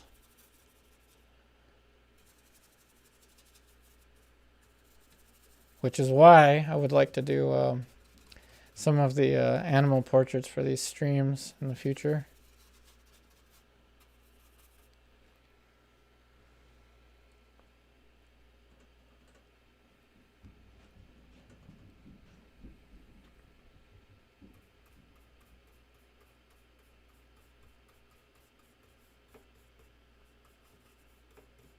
So I'm definitely covering much more than I did with the Van Dyke painting. And again, I'm just moving a little bit more quickly through the stages.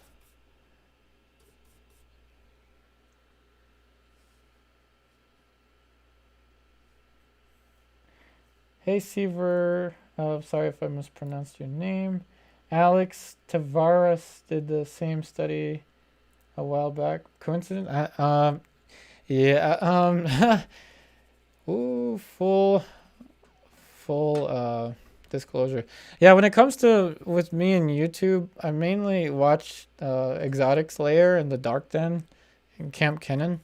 When it comes to YouTube channels, I definitely watch reptile, tarantula keepers, and pet keepers in general. That's my thing. So I apologize. I'm not sure the channel that you're referring to, but definitely worth checking out. And this is a very popular Velázquez, so I'm sure that I'm not the last person or the first person to do this study on YouTube. And it's wonderful to see how everyone, interprets differently.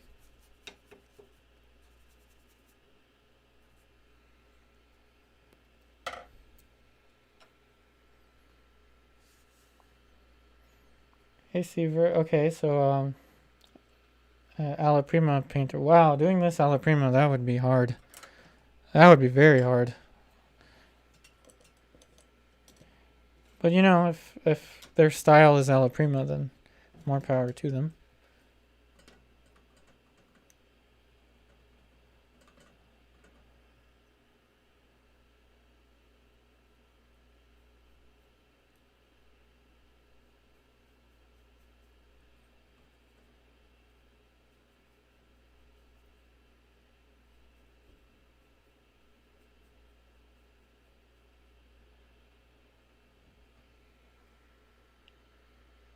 Yeah, it's definitely cool to see different artists' interpretations.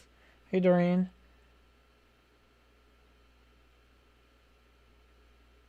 So you let a entertainer put a blonde python around your shoulders once. Was a baby, 8 foot long baby. Okay, that was probably a Burmese or a reticulated python.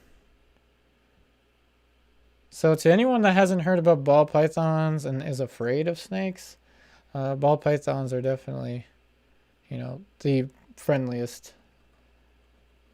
I mean, that I can think of, the friendliest.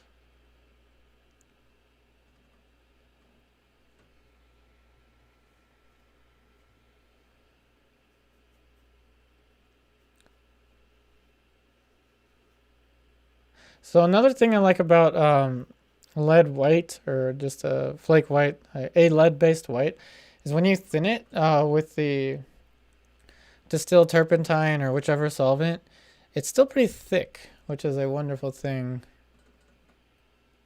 You can see this mark. I'm actually trying to emulate what Velázquez did.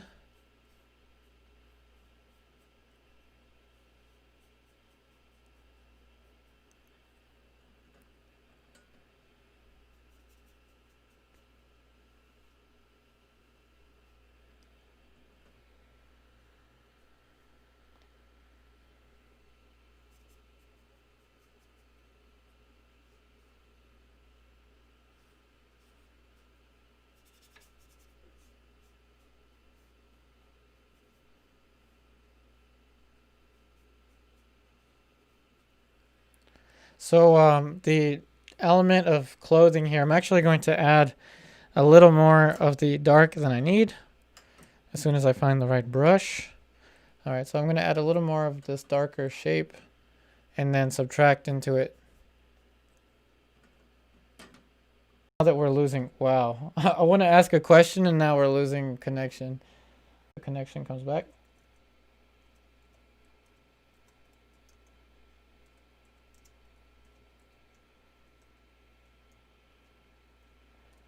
All right, so we lost connection for a little bit, but now the connection is back.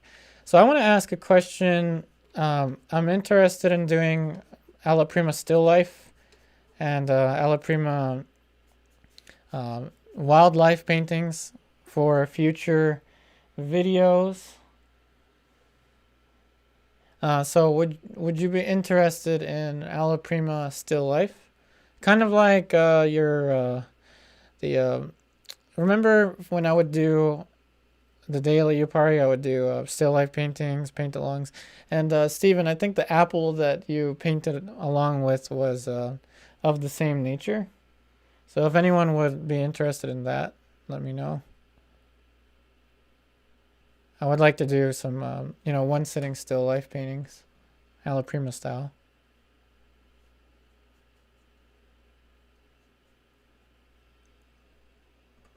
Let's see, connection is a little bad again. Hey Steven, so when I do a master study, do I adjust the color if I can tell it's yellowed with age? For some of the Rembrandts, I actually try to not paint the yellowing. So I try to paint it how he would have painted it in terms of the coloring. But sometimes I end up painting in the yellow. But as you can see, I didn't paint this quite as dark as the original. But I'll get there. I mean, this is just the beginning. Hey Carrie, okay, you would like the Alla Prima still life? Hey Steven, all right, yeah, definitely. Definitely have some Alla Prima still life in mind.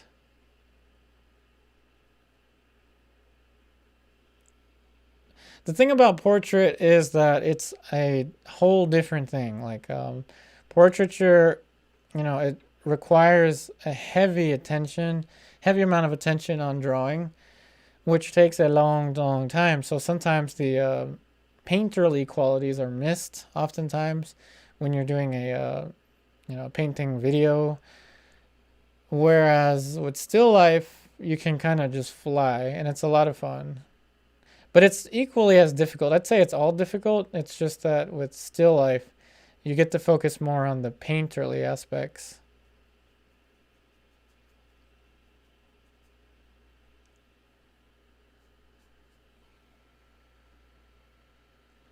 Hey, D Michigan. Yep. Yep, I definitely want to do Alla Prima still life and wildlife. I may do some mystery streams. Would anyone be interested in that? If I title a stream mystery, mystery painting session, it's probably going to be one of those two. Still life or still life or pet portraits or, wildlife. Anyone interested in the mysterious painting stream?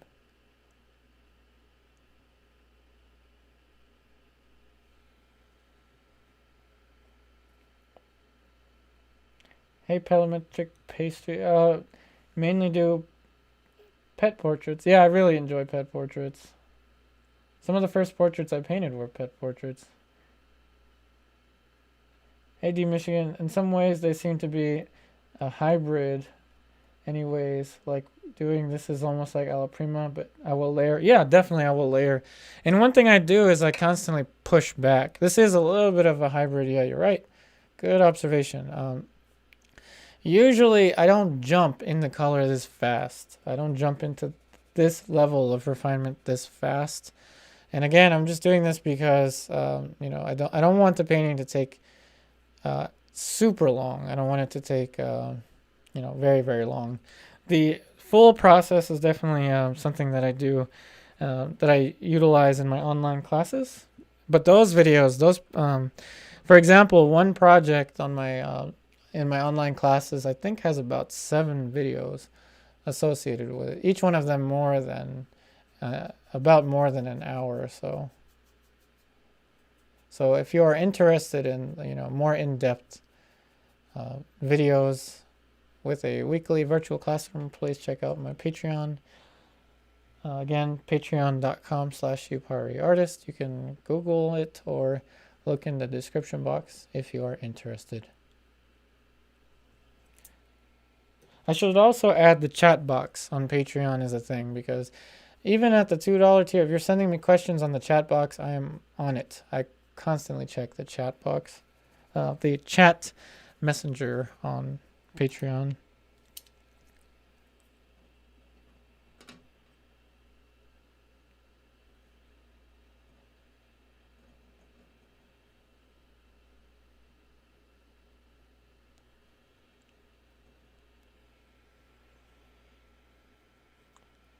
Hey, Susanna. Yeah, alla prima still life. I'm glad that you like it.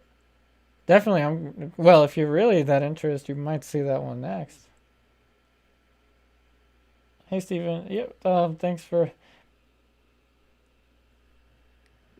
We may do another one similar to that, Stephen.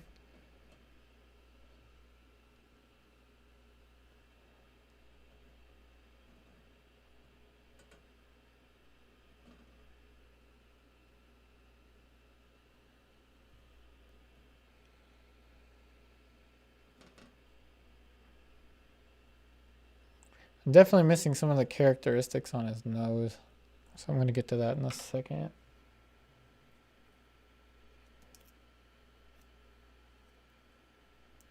Yep. Yeah, thank you to anyone that will check out my Patreon. Again, patreon.com/upariartist.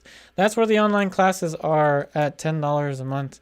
You gain access to all of the lessons, all of the previous virtual classrooms, and again, you can send images to me each week of your painting projects and extracurricular activities, which means any of the paintings that you've done painting along with me from a previous YouTube channel. You can also send that weekly for the virtual classroom. Virtual classroom is a pre-recorded video that features student artwork that was submitted that week by Saturday night.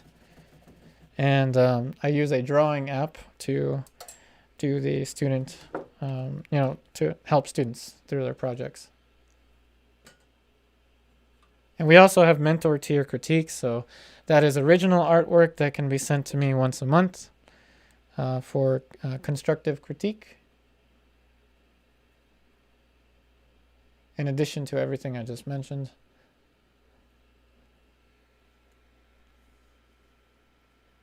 Hey, Steven, you did the other apple too? Oh, awesome. Pelimetric pastry. Pet hair is difficult in alla prima. Yeah, but we'll definitely do some of that when we do the pet portraits. Tell you what, everyone, what do you think about the idea of mystery, mystery painting sessions, mystery virtual painting sessions, where it's either a still life or wildlife?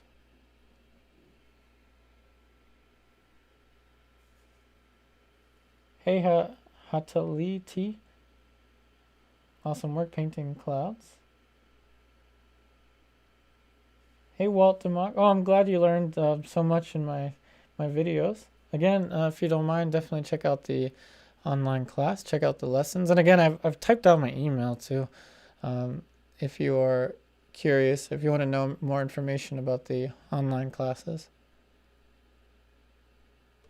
The online classes are definitely the future for me. I want to turn it into like a complete online school. Once my students, have had enough training with me, I will have them definitely, represent the online classes, which they already are at this level. My students have learned so fast, I must say. Shout out to all of you.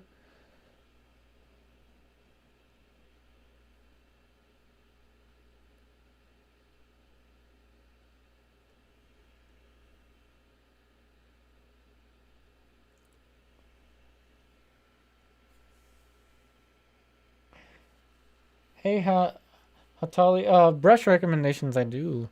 This is my favorite ever, ever. As I always talk about, and I use it so much that I wore the words out of it. But it's a little pricey, but it's my favorite. Princeton Catalyst Poly to Bristle. My absolute favorite. Basically, anything Princeton is, I really like Princeton brushes. Not very expensive, but really good. Except for the Catalyst series that I just mentioned. For some reason, that's more expensive.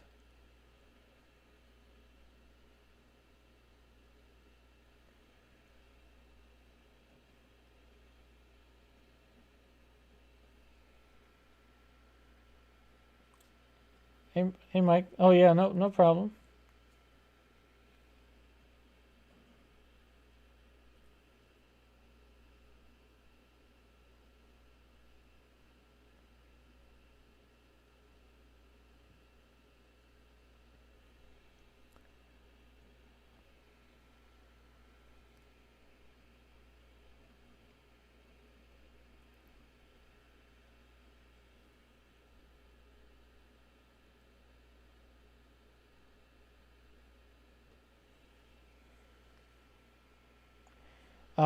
Hey bro, Rafa, have I used Grand Prix brushes? No, I haven't. But they're highly recommended along with, well, it's Silver Brush brand. Silver Brush brand is another highly recommended brush, but still kind of pricey for me.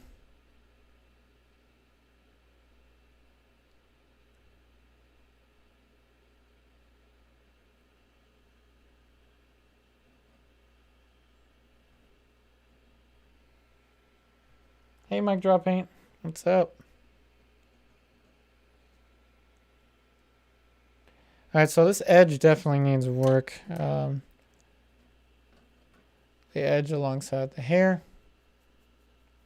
It's extremely soft in the original. And I believe I need to give him more of a shape for the neck.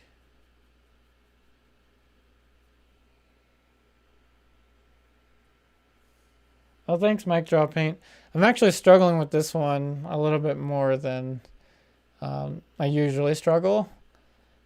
But I did jump some steps, so I usually don't get right into the background and stuff. Well, thank you.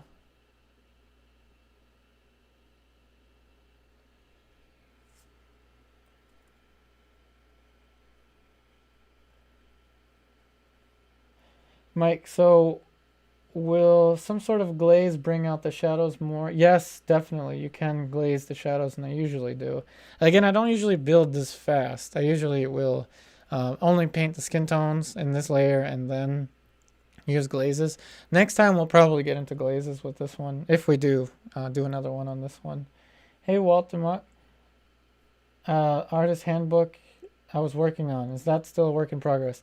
Actually, yes. My online classes, so Walter, my online classes are essentially going to be the framework for the book. I do want to make a, an ebook that everyone can purchase, but I want to have enough lessons out first so that I can refer, everyone to the lessons in the ebook and make it a handbook that everyone can use. So yes, Walter, that's been kind of something I haven't talked about recently, but yes, you're correct. I'm still in that process.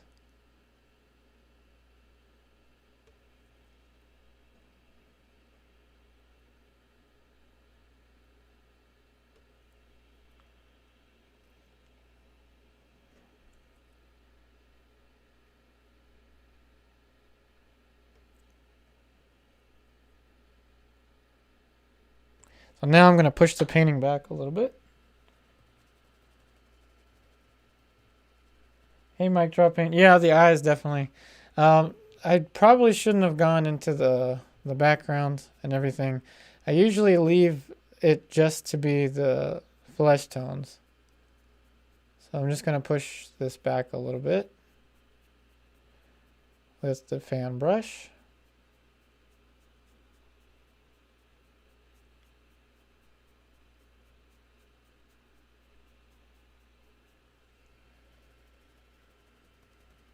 And yeah, there's definitely a lot more to be said with the skin tones and with the structures.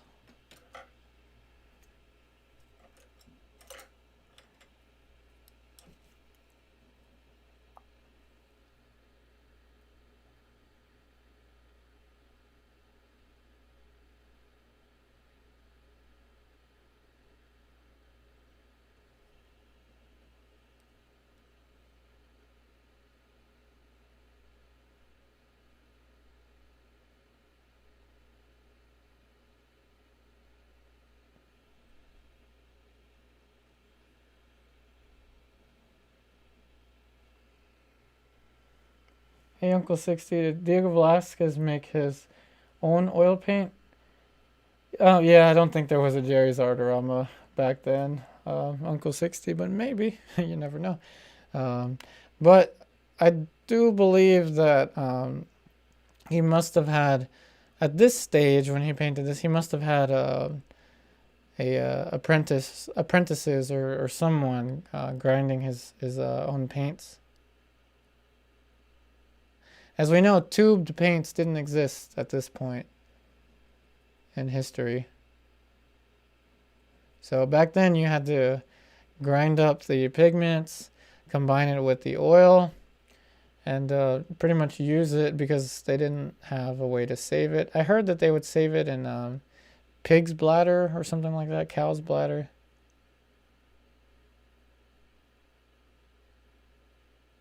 But for the most part, back then you definitely had to uh, mix up your own oil paints.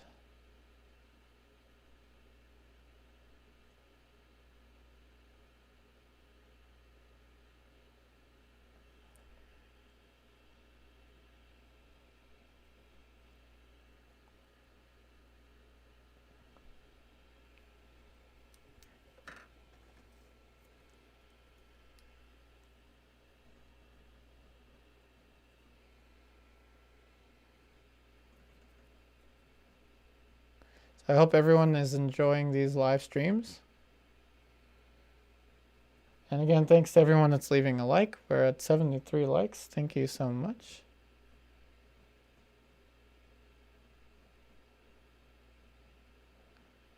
Even though I'm kind of struggling with this painting, but that just goes to show when you skip steps. That's what happens.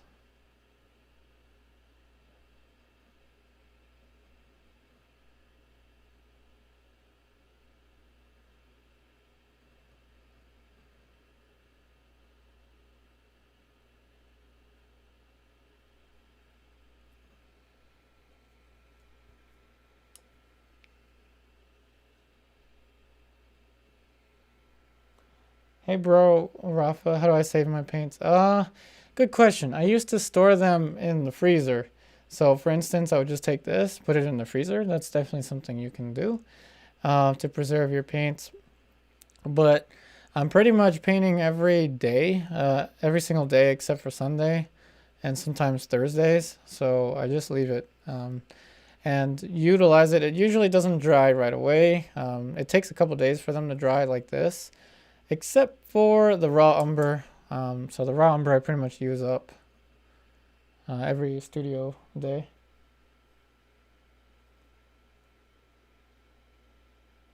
Hey Steven, there's a great documentary about old Holland, really, on traditional paints. And yay, I'm correct. They would store it in pig's bladders or, I don't know, like cow bladders.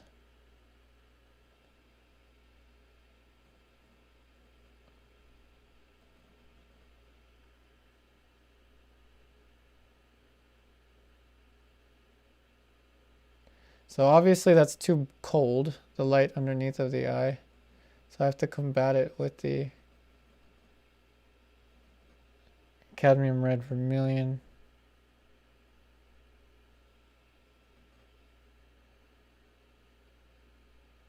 So as you can see, I'm not much of an alla prima painter.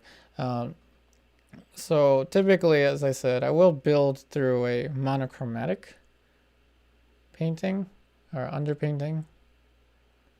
And that's what I use to teach my students. I think that's much easier than this, going in with color all over the place. I mean, it helps to go into color in just one spot, keep it very limited. But just for future reference, this is as difficult as it can get, doing it this way. But for the sake of time, I definitely skipped a step. Not to my advantage, apparently. But such is life. There will be lemons. That's okay. Alexander, do the paints freeze? Yeah, it does kind of freeze, but not like what you would think of. It's not like putting a popsicle in the freezer. But what I don't like about freezing oil paints anymore is that when you take them out of the freezer, they do thaw a little bit. They thaw out, and that can I don't know about it. It makes me a little uneasy when there's the condensation around the paint. You could also just store it in an airtight container or retube it if you have tubes of paint.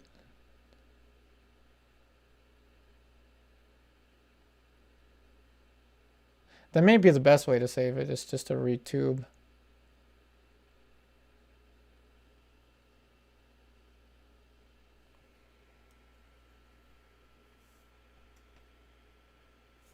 Oh yeah, Mike Tupperware.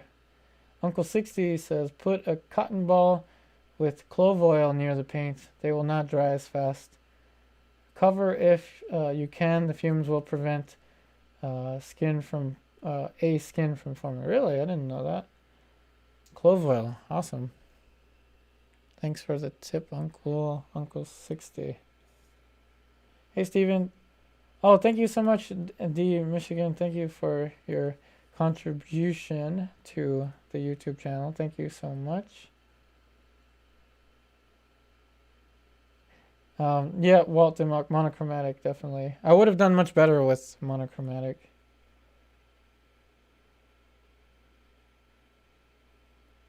So Steven is saying the strangest painting documentary I've seen was about mummies, brown, and the paintings they are in. Oh yeah, could be. There's actually a mummy color that Rublev has. Transparent mummy. I want to buy transparent mummy just to say transparent mummy on video. Is that a bad reason to do it?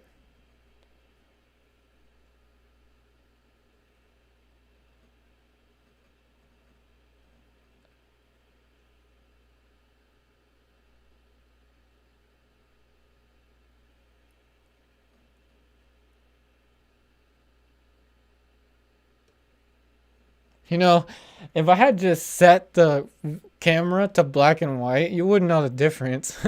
I would have just told you that it was a an underpainting, but of course I wouldn't do that. It's just a thought I just had in my head.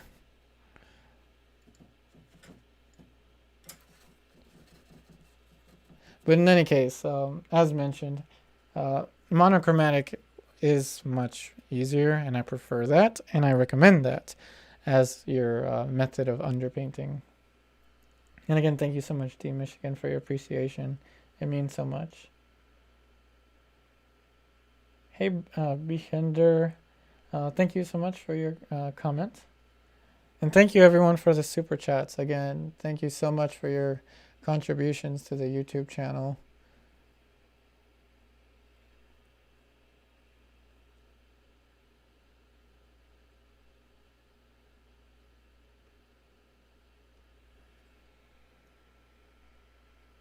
Hey, Alexander. I have a combination of Williamsburg brand, Old Holland, and 1 Rublev tube. So this is the Flake White. This is Williamsburg, Gamboge, like extra Old Holland, Yellow Ochre Deep, and that is Old Holland, Cadmium, Red, Vermilion, Williamsburg, Alizarin, Crimson, like extra Old Holland, French Umber, Rublev, Ivory Black, Williamsburg, Ultramarine Blue, which I barely use for portraiture. This is Old Holland.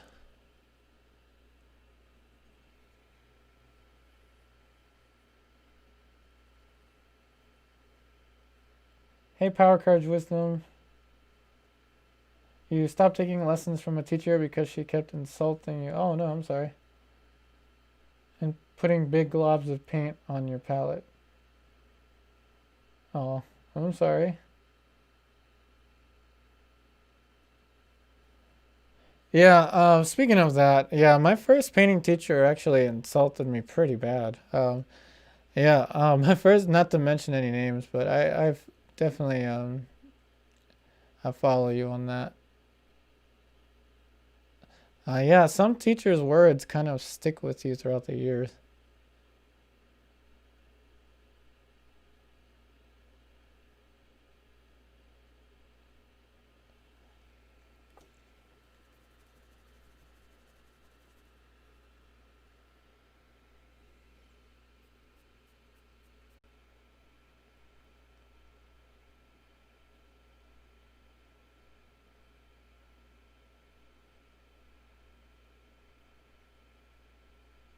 Oh, insisting. All right, looks like we have our stream back. Sorry about the loss of connection. Thanks to everyone that stayed despite the loss of connection. Hey, Powered Courage Wisdom. Yeah, she insulted you too. Yeah, I'm sorry.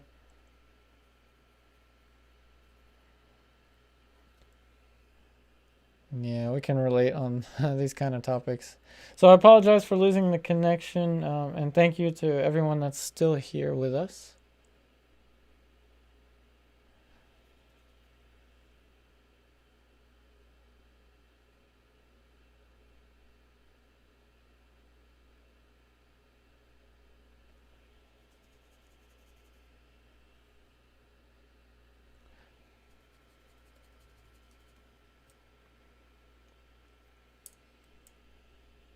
And again, thank you so much, everyone, for the super chats. One day I will have upgraded Wi-Fi, or even so, my own Wi-Fi. It'll be all thanks to you and my patrons.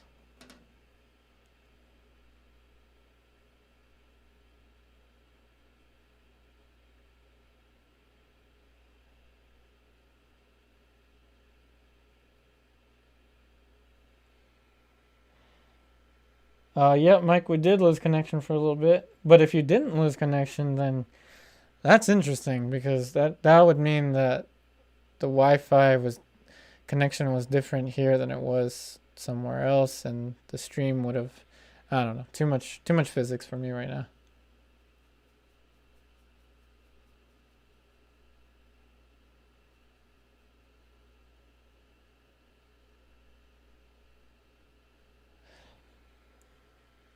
Hey Doreen, I'm glad that the stream has stayed on, and thanks to everyone that's coming back. We did lose like half of the crowd, but glad everyone is back, and I think everyone just got disconnected um, from that little connection issue.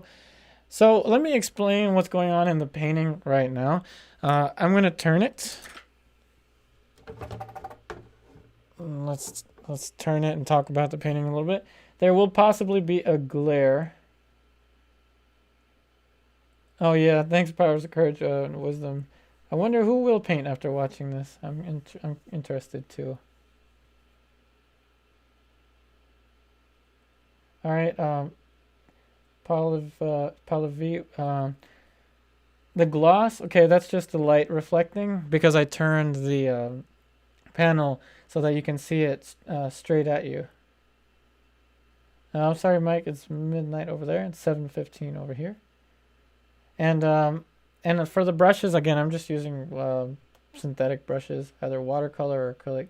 So this is glaring pretty bad, actually. I didn't realize how glary it was. So clearly, this is starting to turn into a lemon. So I'm having a little trouble with the shape over here, which is a problem. So yeah, monochromatic underpainting would have been better. So I apologize for the lemon, but I'm trying to do the best that I can with the drawing. And if anything, if you're struggling with the drawing, excuse me, just like I am, the best thing to do would be to push it back. So get the edges, with the fan brush, push it back as much as you can. And then the next sitting, go back in with lines and use lines to correct. But just letting you know, this is kind of turning into a lemon, meaning the drawing is a little bit too far gone.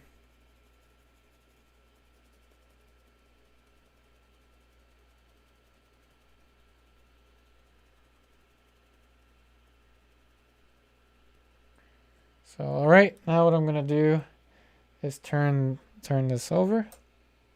And of course, this also has to do with patience as well. I mean, this is gonna happen. Like, there's gonna be lemons. Like we said, life is gonna throw us lemons. But what we do is keep pushing, keep building. Not make lemonade. I don't want to make lemonade out of this.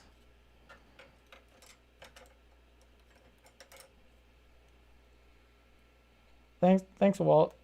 Thank you for saying that it looks good. It's been a struggle.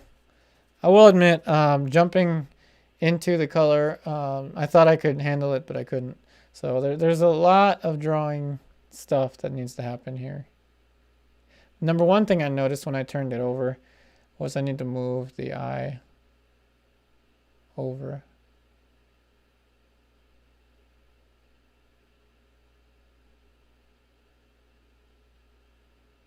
I was waiting for a lemon to happen.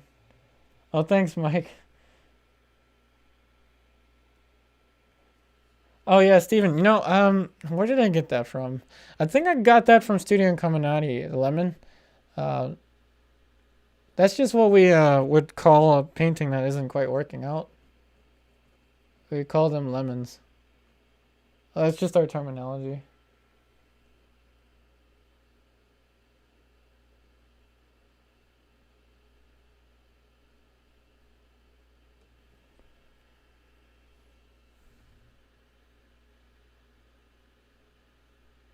But of course, the number one problem that can occur in painting, the number one problem that occurs in painting is drawing, hands down. Number one problem. And that's why I recommend spending as much time as possible drawing. And again, for my online students on Patreon, for each project now, I'm creating drawing templates for them to use. And my students are using the templates quite well, I found. The templates are printable digital drawings that I let them use. And, well, of course, I provide it to them in a post. And it follows pretty much the BARG methodology, but very strict linear drawing, which would have solved all of these problems had I done that, but I didn't. Silly me.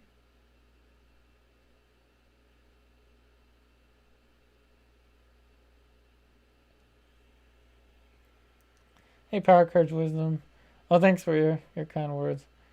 Looks a little chubby in mine. Yeah, probably. Hey, who doesn't gain a little weight after a few years? Yeah. Yeah, it's been a few years. Probably. And if anything, I thought I needed to add with.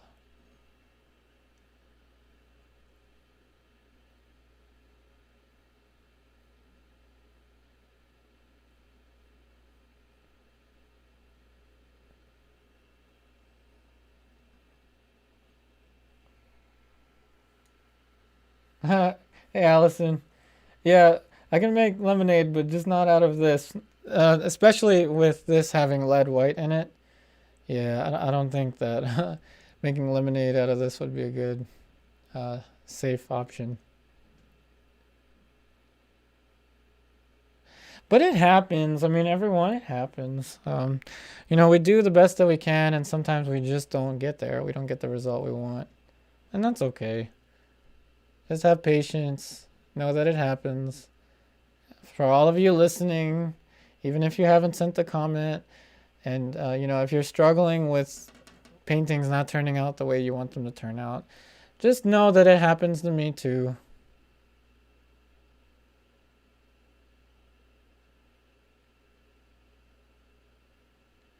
I usually will just push through them though.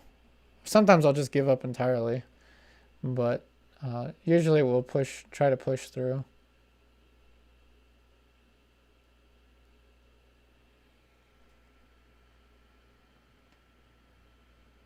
Yep, Allison, we learn from everything. Hey, Powered Courage Wisdom. No, you don't paint lemons.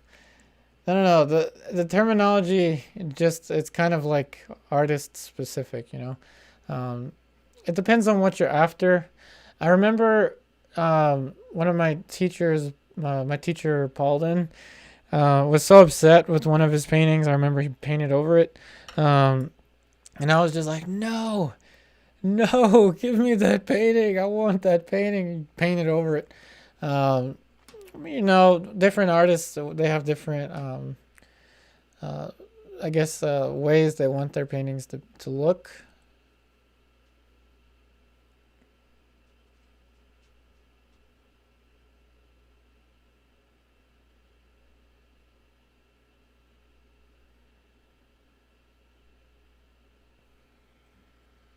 Hey, D Michigan.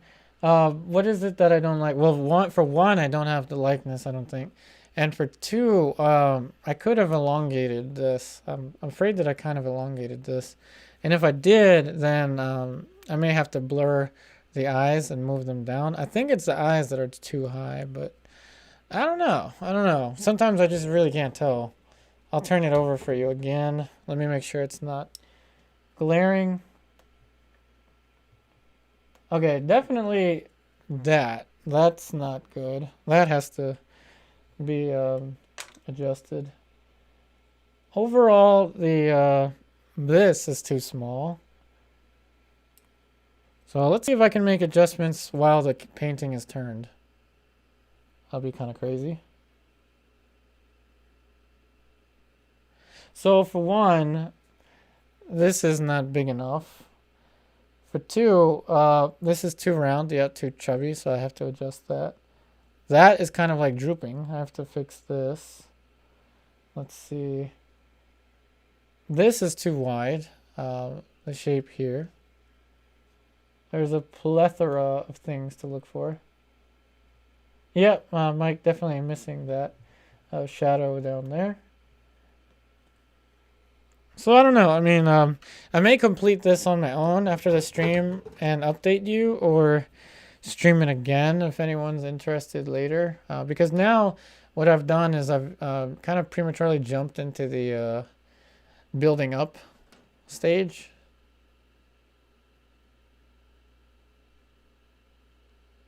So, jumping into the building up stage without having a proper underpainting probably was what did this in. But yes, I definitely need more down here.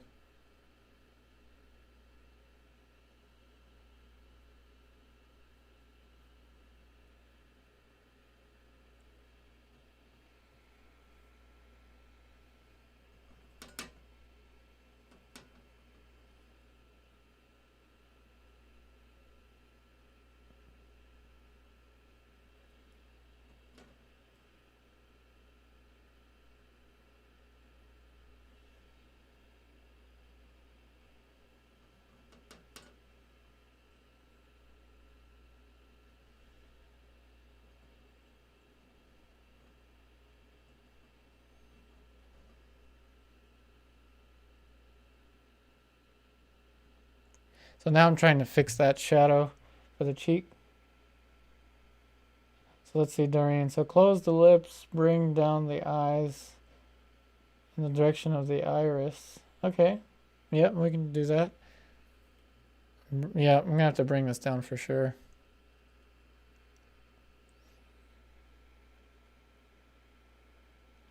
Oh, I see the direction of the iris. Okay. Yep. We'll do these changes. And again, this is among many things a virtual painting session, so definitely a fun learning experience.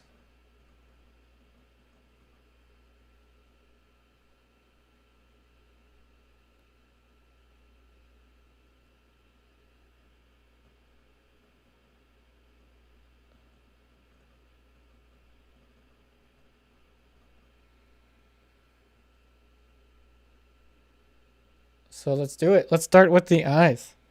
Everyone ready for some action-packed painting?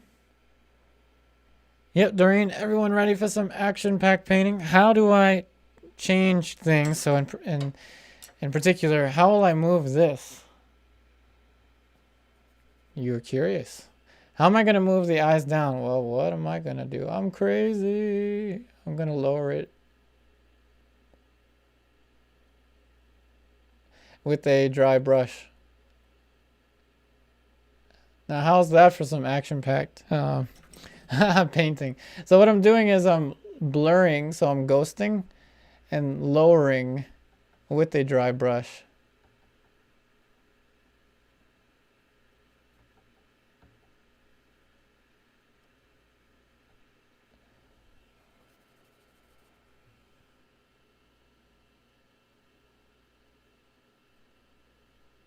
All right, so everyone, this is what I refer to as ghosting.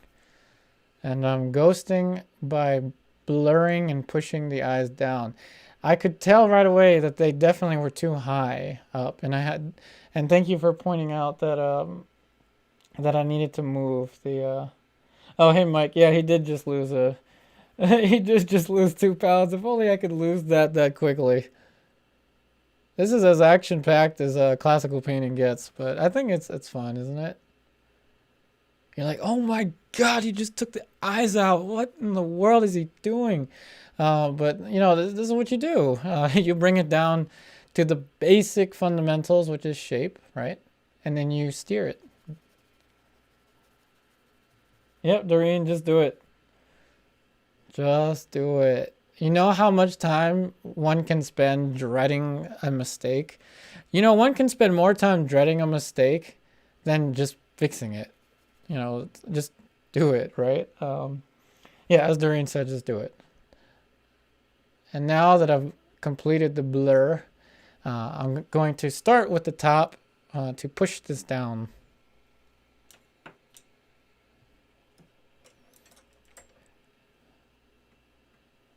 Don't worry, we got this. And if we don't got this, oh well, it was fun.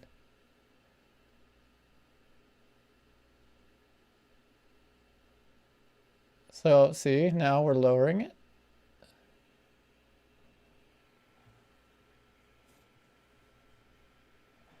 Hey Mike, well I'm glad that you found this to be the best to help with mistakes.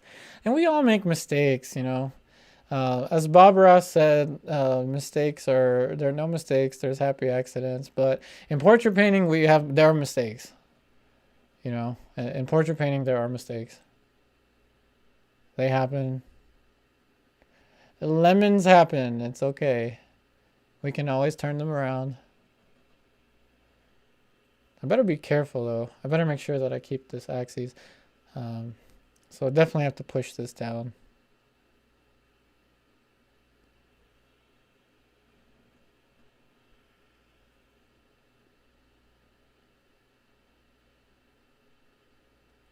So to everyone wondering how to fix the eyes, if you have to move the eyes down, you blur it, and then after all that fast and furious motion is done, you go right to the upper eyelids to move it down. To move it up, I would have probably went with the lower eyelids.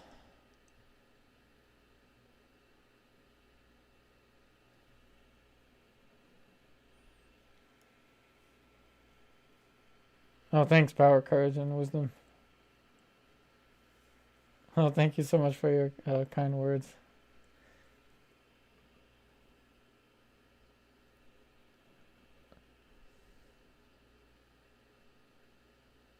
So better make sure that the eyelids are lowered to the, you know, how as lowered as they need it to be. Forgive my bad grammar there. So I want to make sure that it's low enough.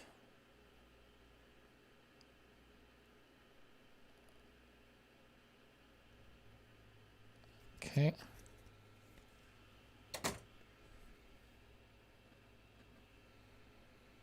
Hey, Doreen. Yep, this is what painting is about. Yeah, we definitely all have to sometimes erase a face and start over, and sometimes that actually makes the end result stronger. Yep, you gotta do what you gotta do.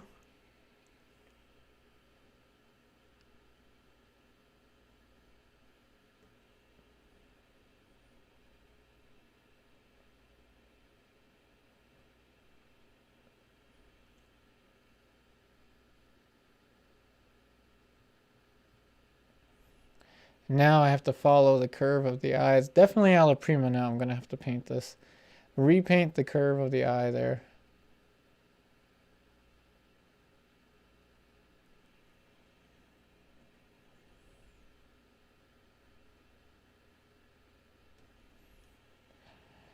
The main thing to get out of this is just don't give up. I mean, if you're struggling with something and you feel in your heart that you want to accomplish it, don't give up. You know, even if people tell you, hey, this is impossible, this can't be done.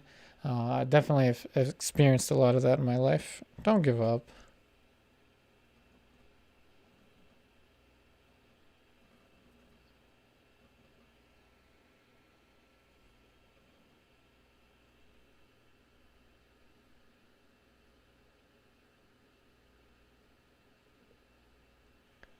You know, in the past, I was, you know, I would talk to my friends and I would say, hey, I want to make a YouTube channel of painting, and you know, I want at least, you know, I feel like at least 1,000 people will subscribe to it. They're like, really? Who's gonna want to watch painting? That's what my friends would tell me. You know, they would say, who's gonna want to watch painting? You're not gonna get 1,000 people to watch just painting. Isn't that boring? And this is what people would tell me. And I said, you know what? I'm gonna do it anyway. And even if only 5 people watch, I will be thankful. And here we are today. Hey, Susan H. If in Susanna, if in doubt, blur it out. Oh, for real? Yeah, that's what I do. If in doubt, blur it out, and that's what I did. Ghosting it, I called it, but yeah, blurring it out. I'm repositioning the tear duct lower, so we're just reconstructing. All right, D Michigan. If you paint a beauty and it doesn't work out, turn it into a ghost. If it doesn't work, turn it into a crow. If it still doesn't work, turn it back into a background. So it happens. So it happens to everyone. That's nice. Thanks, D Michigan. I hope to have more subscribers. I mean, you know, I really enjoy doing this and being able to teach others online. In particular, the online classes have been kind of like a dream come true with the YouTube channel. Of course, the online classes wouldn't have been as, you know, pursued after or sought after if it wasn't for the YouTube videos. But I mean, the main thing is that something may seem impossible. It may seem like it can't be done, and you want to give up and all that stuff. And I've been there. I've tried to give up painting in the past. I really have, and do something more practical. I mean, in full disclosure, I've tried, but painting just something that always came back to me, or I came back to it.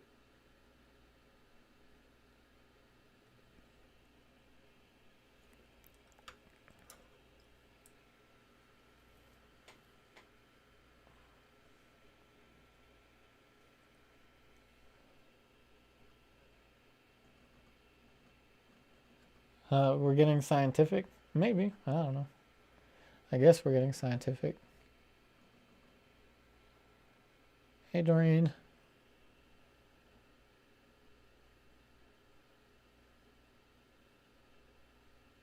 And now, of course, we're redrawing the sclera.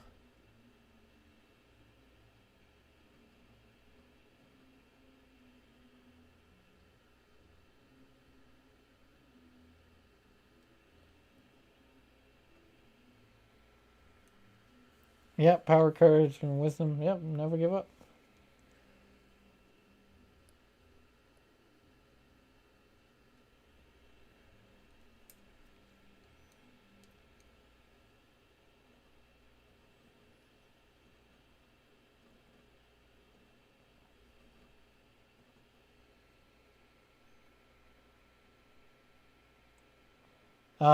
Doreen, am I using the word friend loosely? Actually, no. I mean, they're still kind of my friends. But you know, in the past, people have told me, you know, like we all get this, right? Everyone says, don't pursue painting, don't pursue drawing, don't pursue art. You're not going to survive. And of course, good old Upari here doesn't listen. And I just pushed on, you know. I pushed on. I mean, I'm not, you know, living a grand life, but I'm alive. I can take care of my ball pythons. You know, and just to show you, you can learn this. You know, a lot of messages that I would get in the past and still get are, you know, other artists or folks are telling me, you know, I wish I could have learned this when I was younger. I wish I could have attended art school when I was in my 20s or 30s or 40s or something like that. And I'm like, you know what? You can do this. You can learn. If you have the right teachers, if you have the right material, you can learn this. And you can learn this well.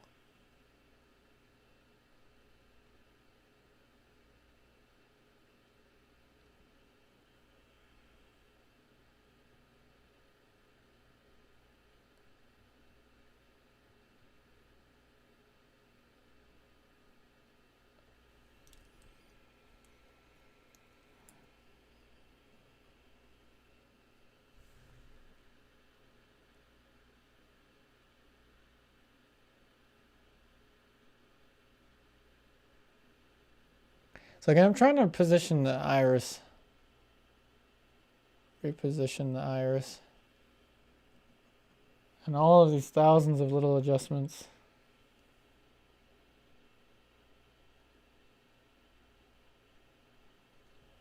I'll make the Alla Prima ones a little more exciting.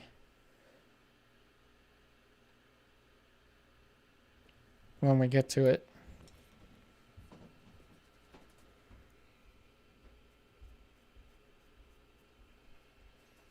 But for now, there's a ton of work that this painting needs.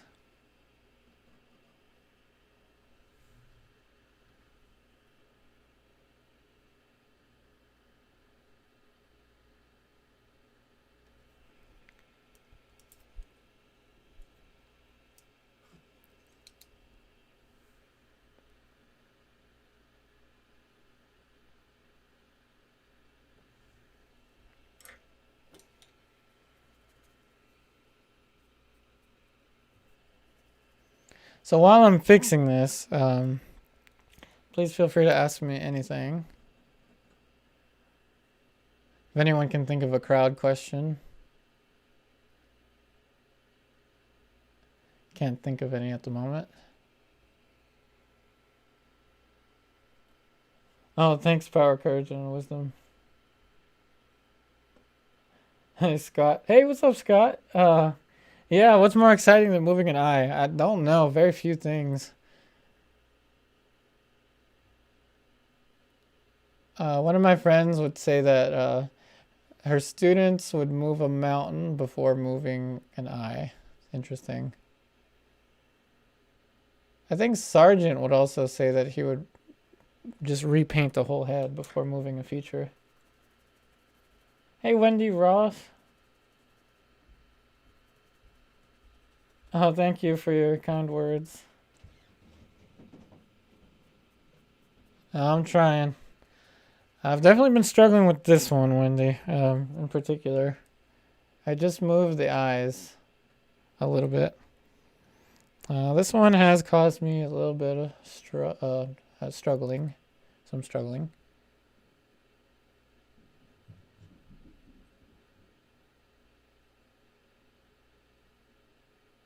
But it wouldn't be right if I didn't struggle with a Velázquez.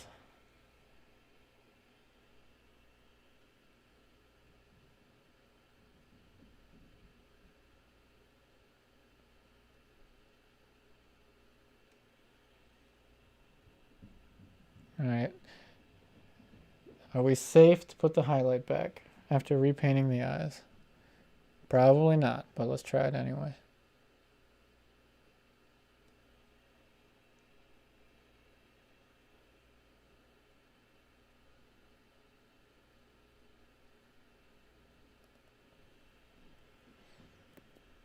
It's alright.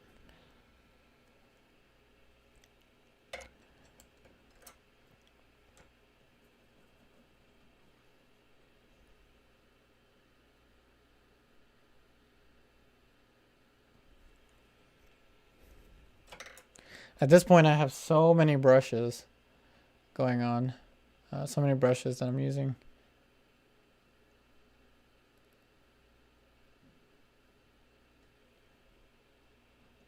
And I gotta be careful with this eye. This eye I was struggling with.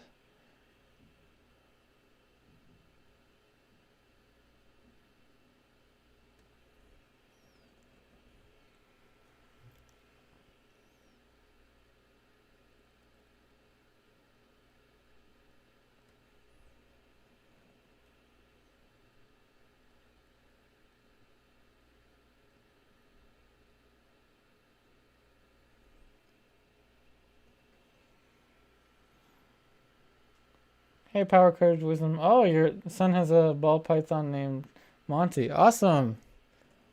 Well, Zoro and Luffy say hi to Monty. The names of both of my ball pythons.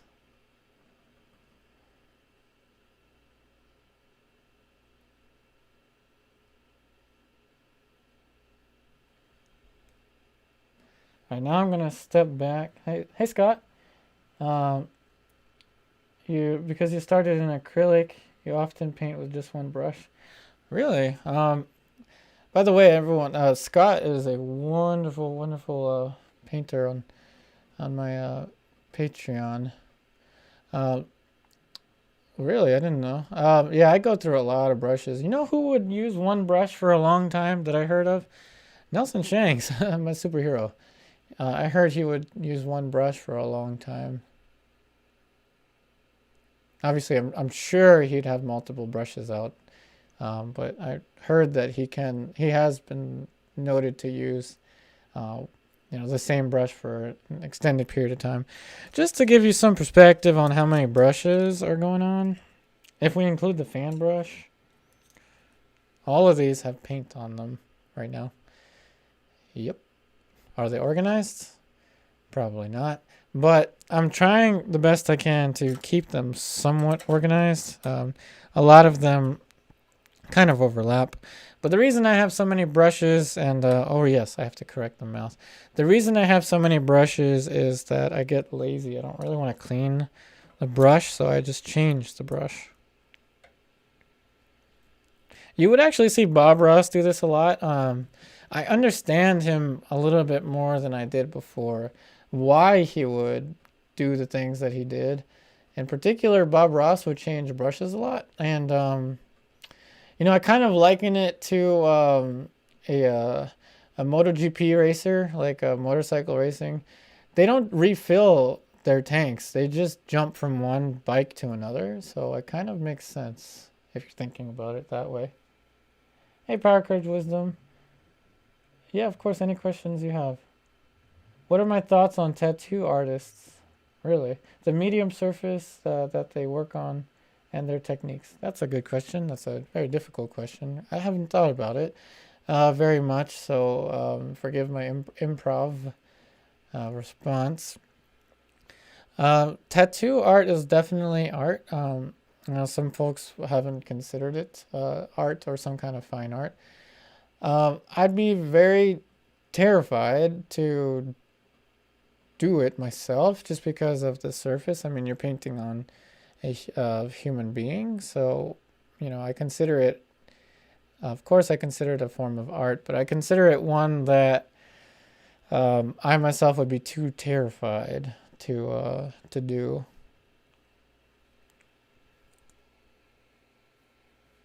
Hey, Wendy. Again, welcome, Wendy, to the stream. Yeah, definitely can't give up, despite what everyone says. Yeah, time for new friends, right?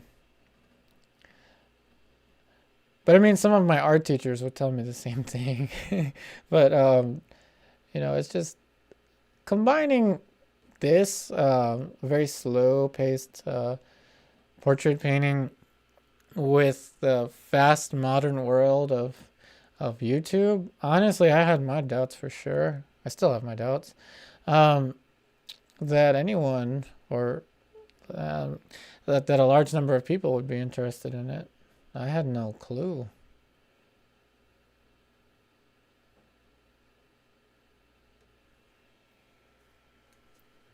And especially with my first tutorial. My first voiceover tutorial, I didn't even have a microphone. I was just talking straight to my laptop. And that happened because I was looking for music to put in my video. And I couldn't find any music to put in the painting video, so I decided to do a voiceover so that I wouldn't have to find music and just try to explain my way. And that was the very first video titled Portrait Painting Tutorial. The very first tutorial video titled that.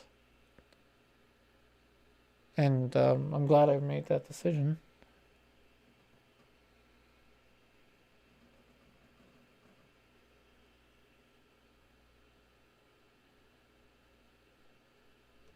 All right, so now with the mouth, I still have to lessen the lower lip a little bit.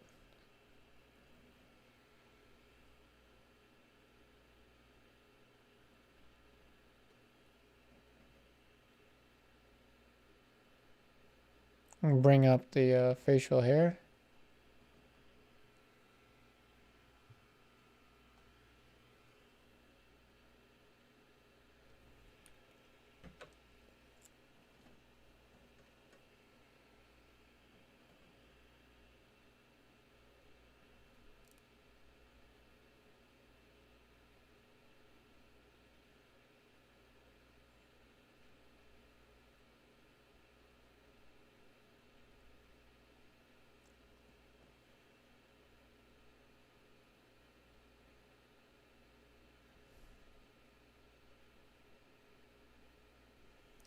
And now I'm going to add a little bit more of a dark shape for the shadow, as I find that this is kind of sticking out too much. And then I'm going to stand back. So let me fill this in first. So again, please ask me anything on your mind, everyone that's watching this live. Or if you have an idea for a crowd question, I could just repeat an old crowd question.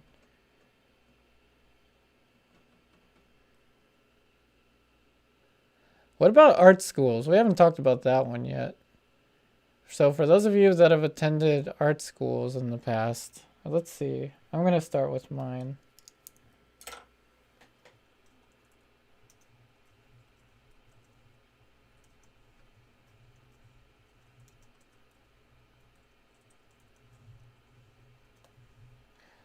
So here's a crowd question. So those of you that have taken art classes, universities count as well. Those of you that have taken art classes, where have you taken art classes from, in-person classes?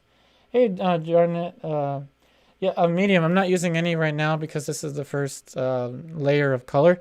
I'm considering this an underpainting just because I'm not hitting the true colors, but not any medium yet.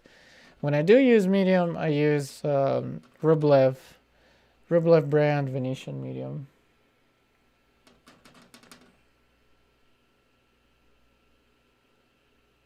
So crowd question, those of you that have been to art school, or if you want to ask me anything else, please feel free to send any kind of comment. Those of you that have been to art school, which art schools have you been to, or where have you taken art classes?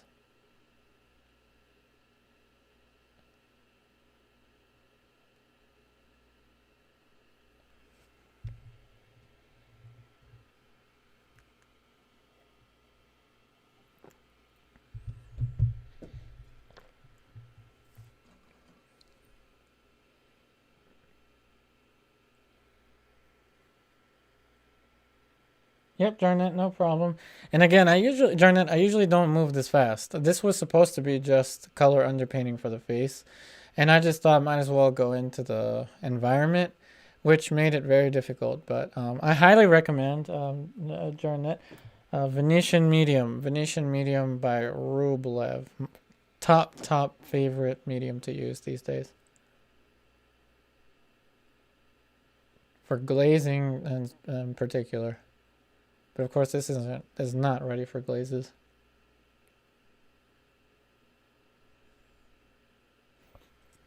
All right. Edward Gonzalez coming in with the Art Institute of Philadelphia. Oh, ripoff. Okay, that is a good one to know. Hey, Jarnet coming in with Galvez Atelier, Philippines. Awesome. Ateliers that I haven't heard of. Love this. I love hearing which schools everyone has gone to.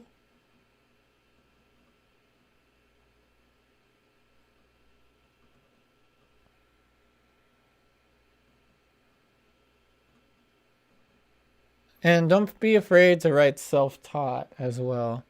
If you haven't attended art school, don't feel alone. Go ahead, write self-taught. Self-taught, self-made.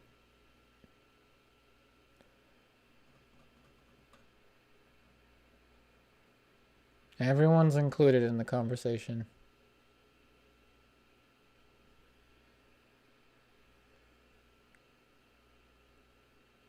And if you're just starting, just say you're just starting. Perfectly fine. I'm here for you. We're here for you. And of course, we have the online classes. I have the online classes on Patreon.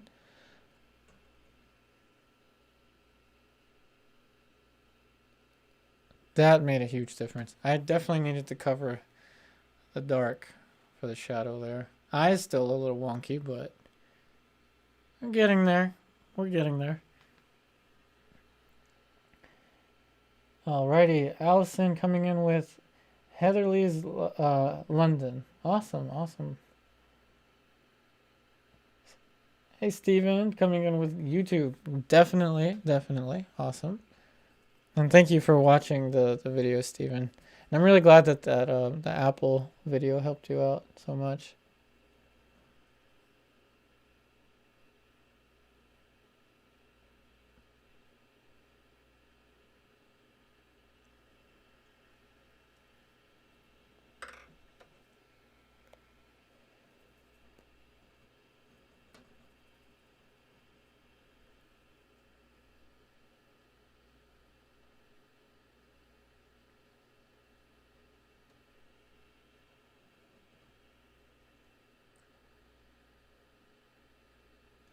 Definitely one of the top most difficult paintings I've been doing. Oh, thanks, Edward. I don't know why, man. This one has definitely been one of the most struggles I've had with oil paint. And, when in doubt, blur it out definitely helped when we adjusted the eyes. Still a little wrong, though, but, we're working we're trying to build up the drawing.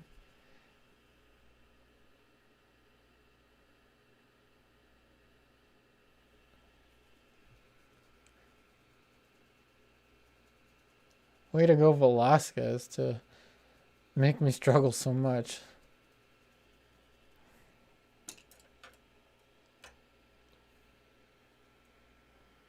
Hey, Walter Mark. Yep. Self-taught YouTube. Awesome.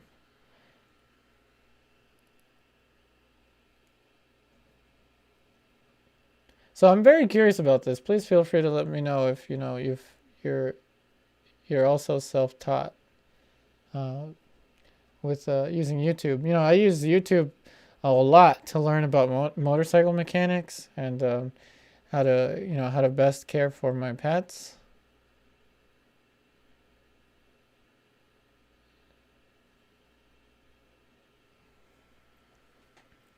Hey Hector, always wanted to do art, but only started in your mid-late 20s. That is not a late time to start. Yeah, Hector, and definitely, I mean, if you would like to check out the online classes, please check out the Patreon. You can also email me if you have any questions. Let's see. Allison, your first real tutor was... you can send me images on Instagram. Mohammed, have you joined? If you are on the Patreon, that would be for the mentor tier constructive critique.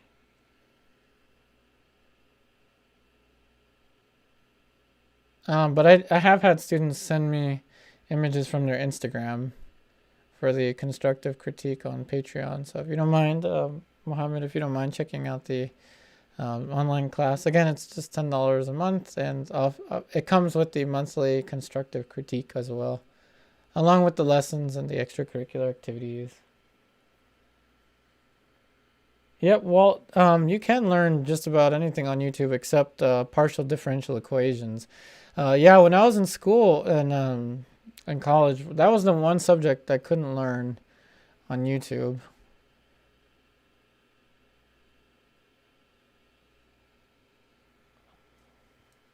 Hey, Hector. Hector, I actually have they're called draw-alongs, and they are. I also have drawing templates, Hector, for that specific reason. So you know, if drawing is a difficulty, definitely I have templates, printable templates to use for your outlines, in particular for the projects. Yeah, Mohammed, would love to have you in my classes, and you too as well, Hector. And we will have projects. Hector, we'll have projects specifically dedicated to drawing as well. And the start of lesson 1, the very first video actually covers drawing, basic block in. And Hector, the second project used a transfer drawing before going into painting. So Hector, we definitely do cover drawing a lot. In particular, how to use drawing to help with painting.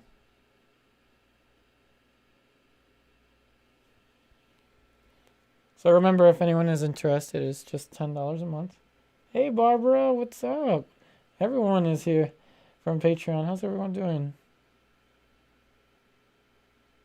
Hey Barbara, yeah, it's always back to the shape of the cheek area, isn't it? Barbara is another wonderful painter, student on my Patreon. Hey Scott, oh yeah, you know I enjoy differential equations, but not partial differential equations. I liked I liked it one-dimensional. When it turned three-dimensional, it was a little too difficult for my mind to grasp.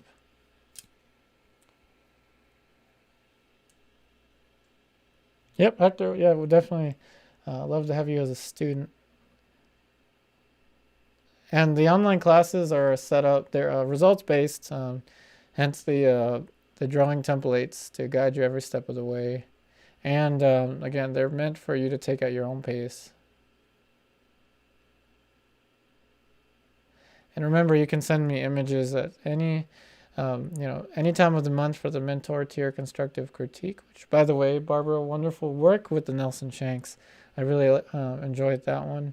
And Scott, wonderful work with the miniature painting that you sent me for last month's critique. So everyone is doing wonderful. And Kathy, you're painting of the hot tub painting that you're working on. So all of my students are definitely going strong.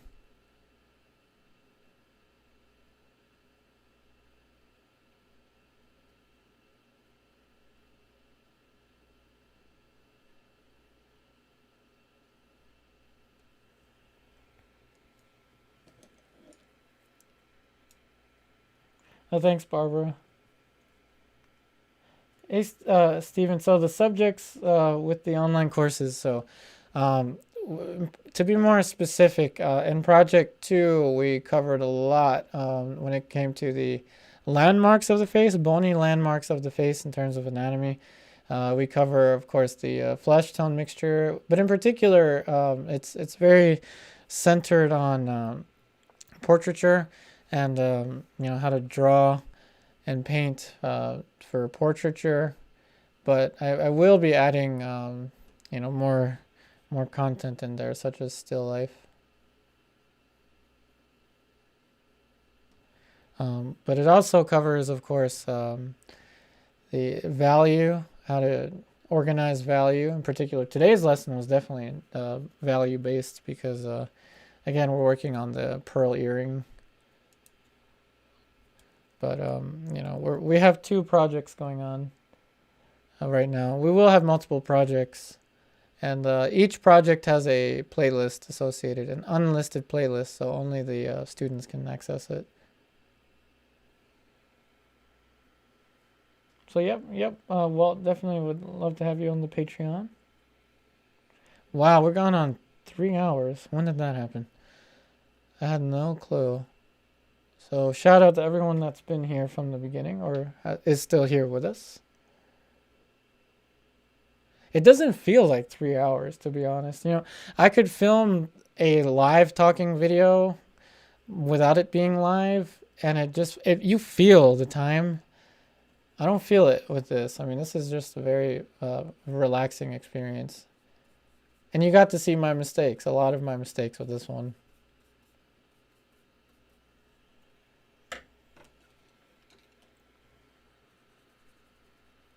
Hey, Troy Roberts. I'm glad you enjoyed the content on YouTube. So, Troy, this one, if you're just tuning in, this one I definitely struggled with. In the middle, I kind of took out the eyes, blurred them, and moved them down. So this one will definitely be a fun one to rewatch after it uploads to the YouTube server.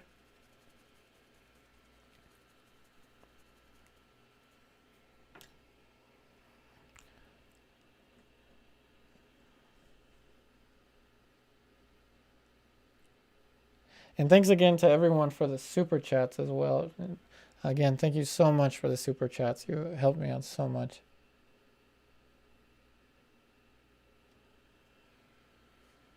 Alrighty, let's see. Hey, Wendy Rose. 30 years ago, you attended Southeastern Massachusetts University, SMU. You're returning to art after having 30 years off. But don't worry, you'll definitely learn a lot. With the right teaching, this is very learnable stuff, very teachable stuff. Hey, Alexis Gonzalez. Hey, Hector. Yeah, it's easy to lose track of time. I mean, I've lost track of time for real. Let's see, what am I missing? Hey, D Michigan. That is a precious part. I mean, seeing the mistakes. Yeah, the mistakes definitely. I wish I could see Nelson Shank's mistakes, or I wish I could see Velázquez's mistakes. Hey, Troy. Oh, awesome. You painted along with the Caravaggio. Awesome. And remember, if you would like to, again, join the classes, if anyone has painted along with my paintings in the past, you can send me those images each week as well. So, if you have painted along with me in the past and you have like 30 different paintings or something, you can send one of them each week for to be featured and to have tips and things in the virtual classroom. So that is a part of the online classes, in case anyone's interested. Hey, Luis Velázquez. Oh, loving the last name. Let's see. What type of light bulbs do I use? That's a very good question. I use an adjustable temperature LED by Newer brand, Neewer, Newer brand, adjustable. And I keep it at a kind of a warmish setting.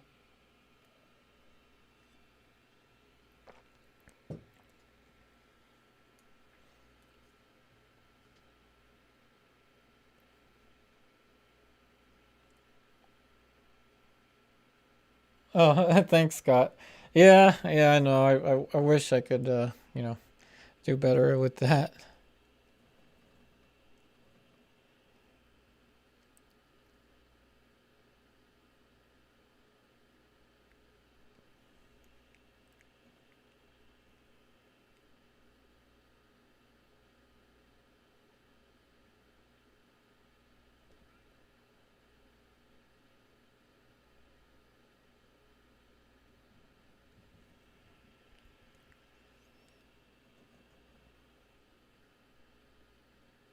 So, what I'm experiencing here is, oh, hey, Velasquez, Luis Velasquez. Awesome name, by the way.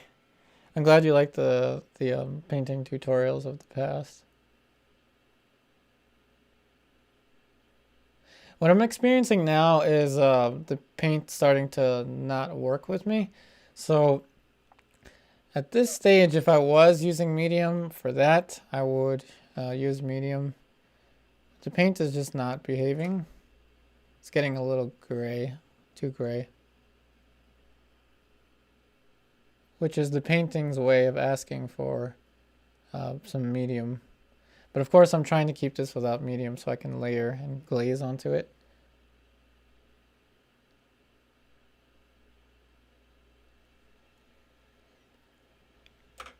This is a very difficult painting to do. Hey, Susanna H, how about a full-length portrait over a period of time? Yes, that would definitely be something. If you've seen my older videos, well, it wasn't full length, but it was close to full length.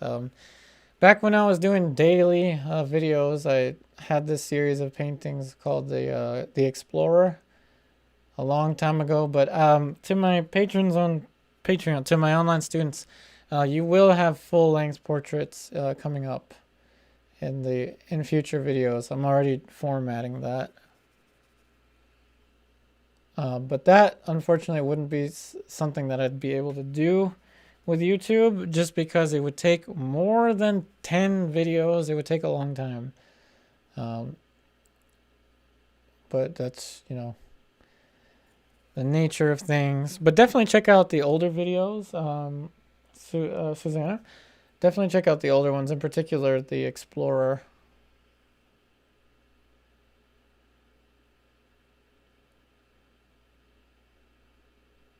And I believe I do have one figure drawing painting tutorial, Susanna. I drew a model or painted a model in a yoga outfit, and then YouTube demonetized it. So I don't know if it's still there, but if it's still there, that one also deals with a complete figure. But again, it got demonetized because yoga outfit and YouTube doesn't work.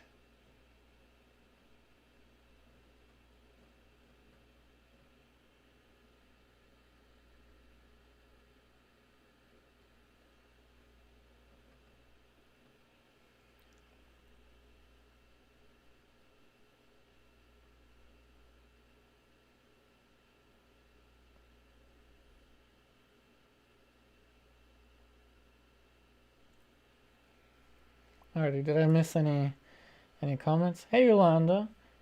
Yeah, I would love to have you in the online classes as well. Again, check out patreon.com/upariartist. Hey, Power, Courage, and Wisdom.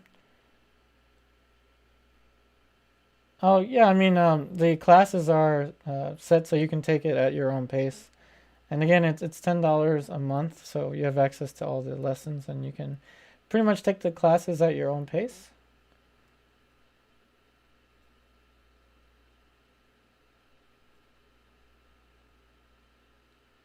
Hey, Doreen, it's difficult because his eyes express his attitude.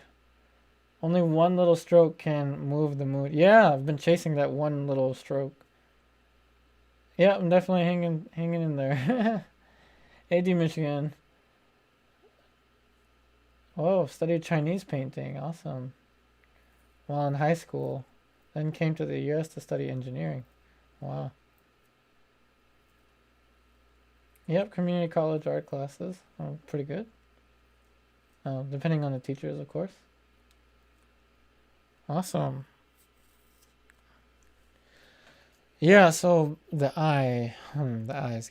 Getting the right brush stroke is not easy. There's definitely more to it than meets the eye. More to the eyes than meets the eye.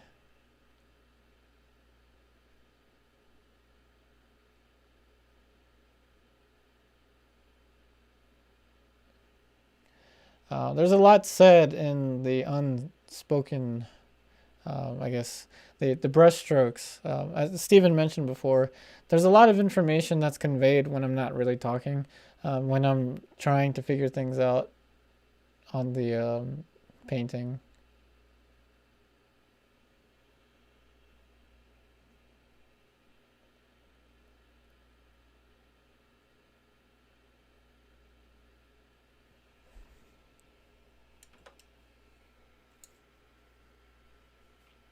Hey, Scott. So, oh, okay. So if I make one of the virtual classrooms public, yeah, that's a good idea, Scott, but I have to get everyone's permission. So if anyone is interested in a preview of one of the virtual classrooms, I can do that, but I have to ask all of the students in the virtual classroom or in that one given virtual classroom for their permission first, of course.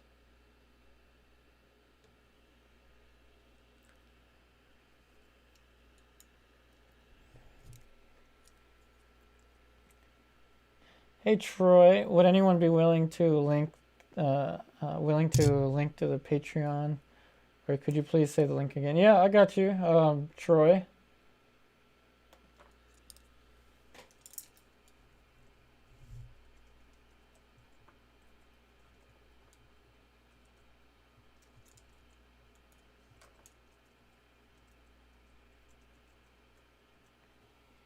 Patreon.com/Upari Troy Roberts. So if you type patreon.com/Upari on your browser, it should show up to the Patreon. And remember, it's the online classes start at the $10 a month. The online class/mentor tier, $20 a month. The $20 a month tier, the live stream tier, is to watch the lessons live, but the $10 a month tier also has access to every single lesson as a pre-recorded video. Thanks, Scott. Yeah, Scott's work is definitely awesome, and so yeah, thank you for your permission to use your images. To show one of my classrooms, though, I have to get everyone's permission. That's whose artwork is featured in there. So I will look for one of the virtual classrooms and ask everyone that I can ask. I'm just blurring this edge a little bit more. Talk about difficult.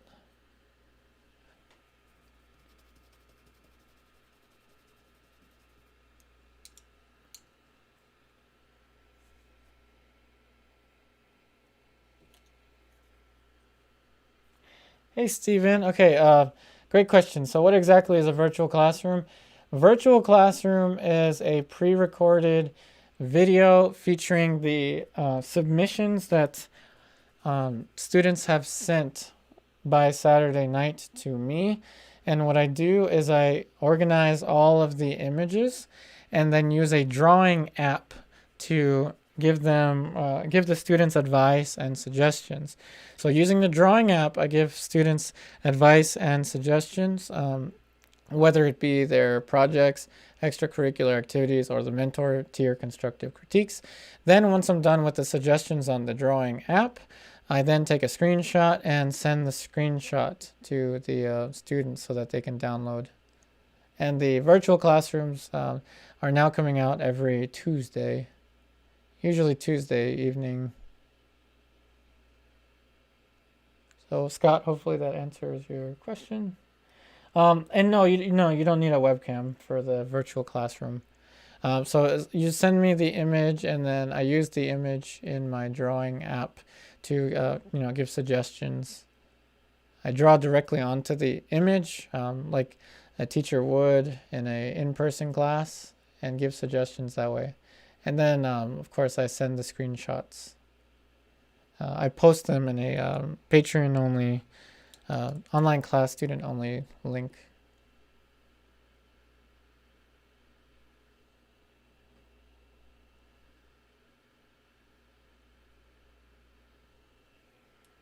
Let's see.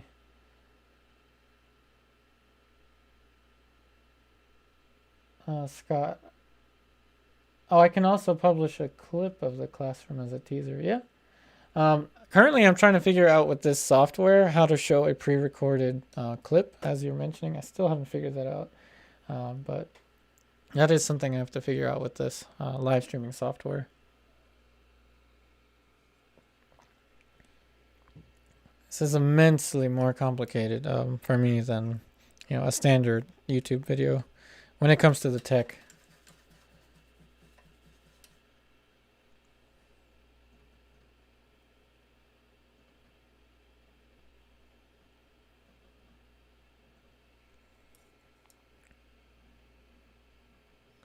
All right, so the mouth. Gotta push that shape in. And now I'm gonna stand back. Hopefully my legs don't break. Hey, Polly. Yeah, I understand. I'm gonna ask their question. I'm gonna ask them before, I publicly show any artwork.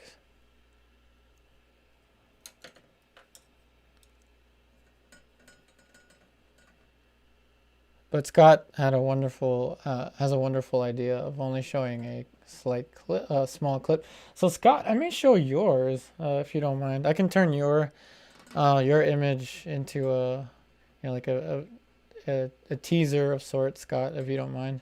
Since we're talking about this right now, if you don't mind the publicity.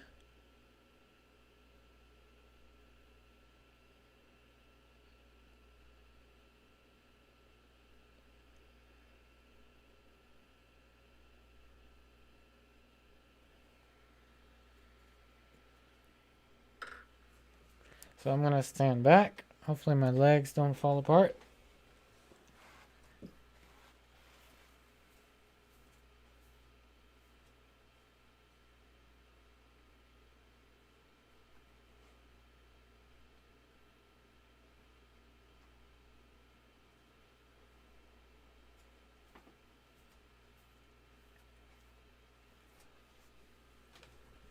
And I'm back. Oh yeah, thanks, Scott. Yeah, I think I will use yours, except yeah, I have to see how I can re-download my videos, because once a video is exported from my laptop, it's kind of difficult to get back.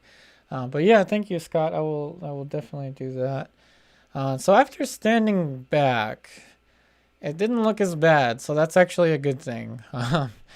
Usually if you stand back and the painting looks better, it's usually a good thing.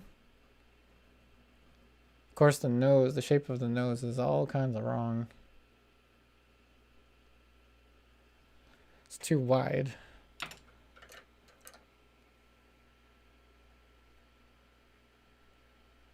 Hey, Scott. Wait, really?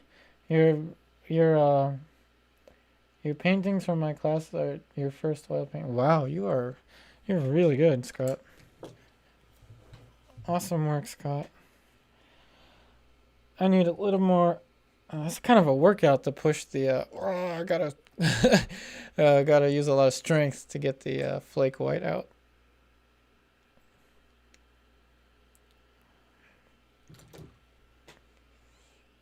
All right, let me see here. What was I gonna do? You ever just put paint out and forget why you did so? You must be getting tired. All right, the nose. Nose is too wide.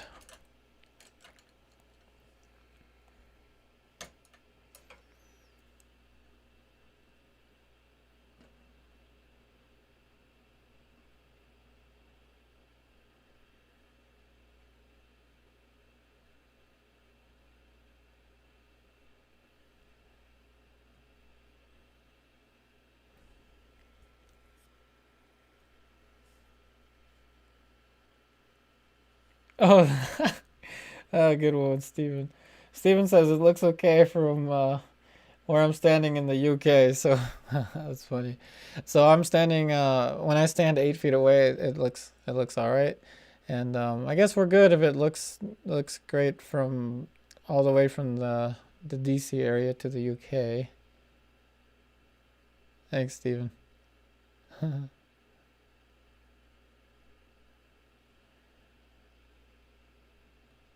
I feel like I'm gonna have nightmares of this painting. It's so darn difficult. I have had nightmares, painting nightmares in the past before where I could not figure something out for the life of me for days or for hours. Hello there from Mexico. Chuka Temakake, I don't know how to pronounce. I apologize. Hey, hello there from Mexico. Thanks for joining us here in the live stream. I'm over here actually kind of struggling with this painting, but it's all good. Which, by the way, this would be a good one to see. If you really want to see how I deal with drawing mistakes and things, if you want to watch the pre-recorded video after this is published to YouTube, man, I've been struggling with this painting. And I skipped steps, that's why I'm struggling. I always do a full monochromatic underpainting in my lessons. And, I always have drawing templates for my students. This is one of the first times I just thought maybe if I just jump right into the next stage, I'd be okay. Nope. But in any case, it's been, a lot of fun problem solving.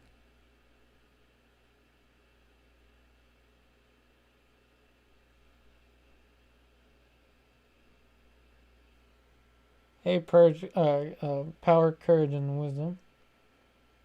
All right, well, yep, thanks for tuning in. Oh, yeah, thanks, Steven. Hey, M66, what's up from Argentina? Hey, Doreen, yeah, I probably need fresh, rested eyes, yeah. We're going on 3 hours, 24 minutes.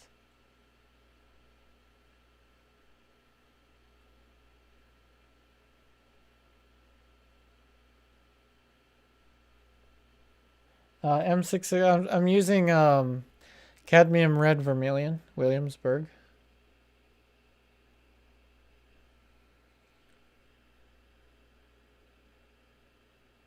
But I think Doreen is right. I'm probably looking into this too much. And we just passed 103 likes, so thanks everyone that has liked the video.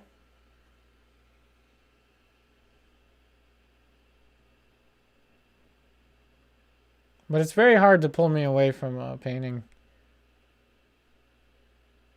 I will say. There could be a tornado going outside, like there was a tornado warning not too long ago, and I'm still gonna stay in here painting. Unless the ceiling is flying off and then I have to take shelter. It's very hard to pull me away from paintings.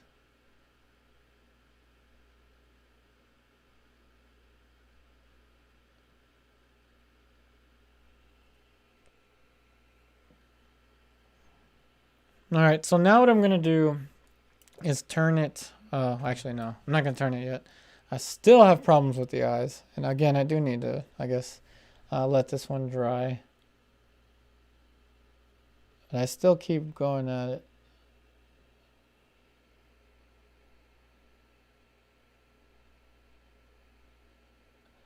Hey, Stephen. Yeah, I should take a picture in the beginning and one at the end. That is true. But documenting paintings is kind of difficult for me. I have to move my camera very far, zoom it in, and then, control the lighting in order to take a picture of it. That's one of the reasons I haven't really been posting on Instagram, just because I take a little bit more care with the pictures that I'm taking. Before on Instagram, I would just take a picture with my smartphone and that would be it. But now I'm a little more careful with that.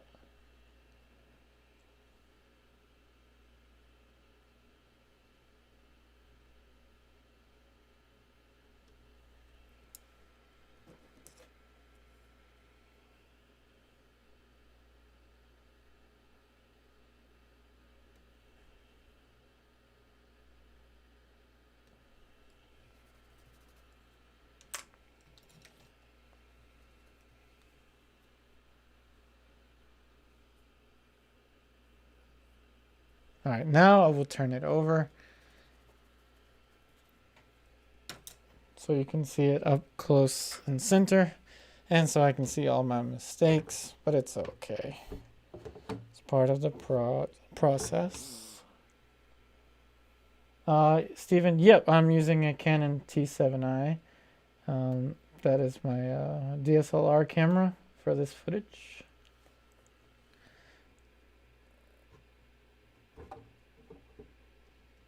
Okay, so it's not all that bad anymore, but still some things to look into. But all in all, we should be ready for glazes once this dries. Hopefully I don't have nightmares of struggling with this painting. So that is what the painting looks like up close. And again, it was just lines. It was just light and shadow in the beginning. As Stephen pointed out, I should have taken a picture in the beginning, but you saw what it looked like in the thumbnail. In the thumbnail, I did take a picture of it. So I guess a lot has been done in 3 hours, 29 minutes. I guess it's not that bad. But this has been a journey. Now I'm open to pretty much every question that you have on your mind. So please send me any questions.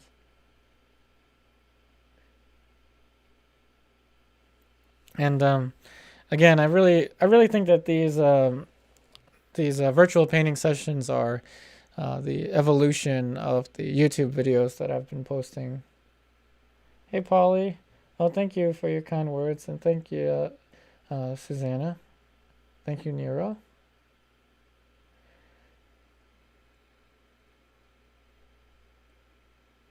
Oh yeah, Stephen. Yeah, definitely. You can definitely email me with advice on the Canon software.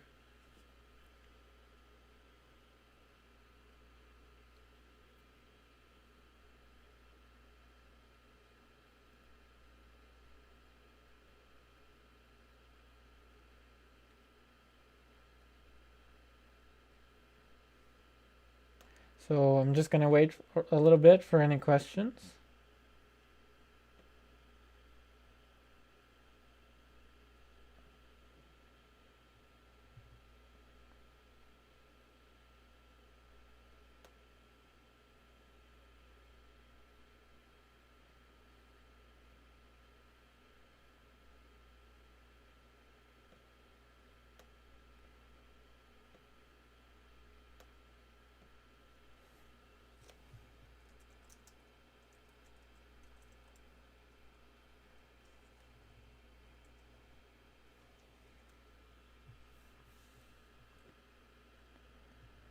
Hey, Polly. So the next one should be Wednesday, 5 p.m. Eastern Standard Time.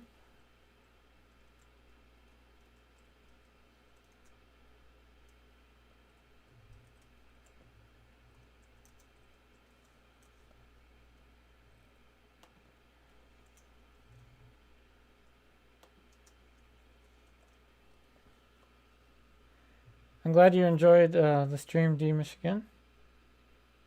Hey, Steven. Award-winning photographer before you started painting. Oh, wow. Awesome, Steven. Hey, Juan M. My medium. So this was intended to be a color underpainting. I shouldn't have gone into the colors, or like the background color and everything.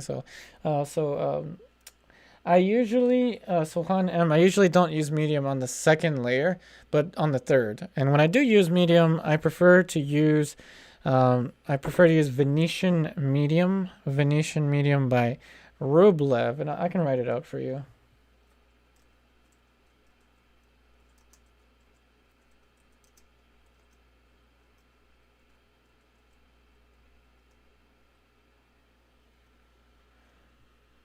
Um, hey, Polly, that's 10 p.m. for you. Oh, I'm sorry, it's so late. Where you're located, but I'm glad you are looking forward to the streams, Polly. I'm so glad you enjoy the streams, and again, I wish you the best. Okay, Polly. Hey, Steven. Is Wednesday the mystery one? Maybe. Maybe. If anyone is interested in a mystery alla prima public painting session. Hey, Barbara. Oh, wow. You're self-taught with my help. Yeah, Barbara is another one of our amazing online students. Again, Barbara, wonderful work on the Nelson Shanks that you did. Juan M. Okay. Oil slash turpentine mixture at this stage. None. Just using the paint itself and distilled turpentine here as a solvent, simply to clean the brush.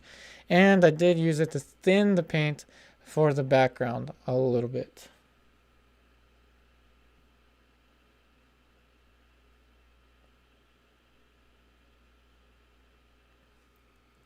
Susanna S. Would zinc white be a good alternative to flake white? Suzanne, I'm pretty sure we're going to get a response on flake white. So I've heard that flake white is, it's not good for the longevity of a painting.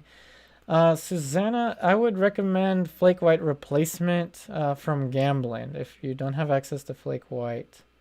You use Cobra oils and they only produce titanium and zinc. Oh, I got you. I don't know right there. In that case, Susanna, I wouldn't use the zinc white. Just know that there are some longevity issues with zinc white. But in either case, Cobra colors are pretty good, and I definitely vouch for Cobra talons.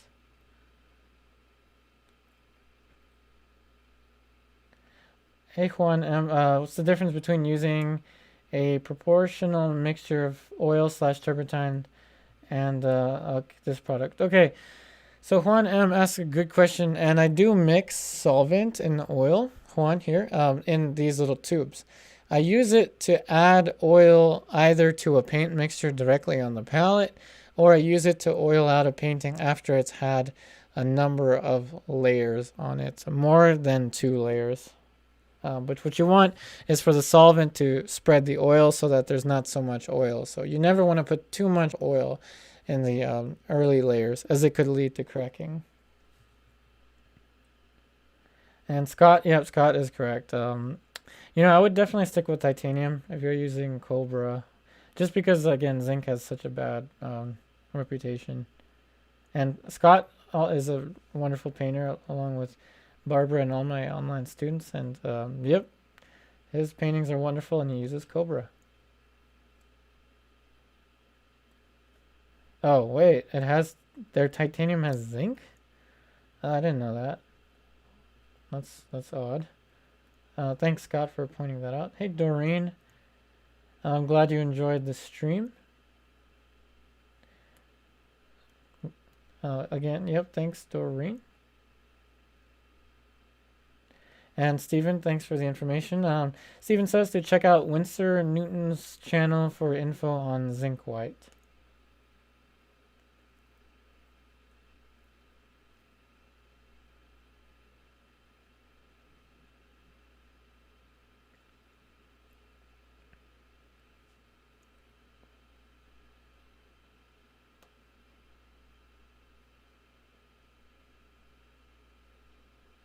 So I'll just hang out for a little bit longer in case there are any more questions.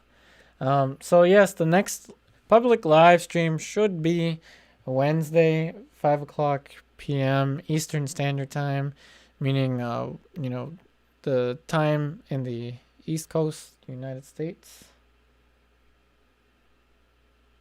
So definitely, if you would like to watch the next public stream, check that out. Also, remember, I have 3 lessons a week for my online students on Patreon. They're filmed on the same days, but in the mornings at 9 a.m. Hey, Scott. Williamsburg / Golden published a bunch of studies on their site, all with consistent but bad outcomes for zinc. Whoa. Here we go. Now this is information we need to know. Well, definitely should look that up. Williamsburg / Golden published a bunch of studies on their site, all consistent bad outcomes for zinc white.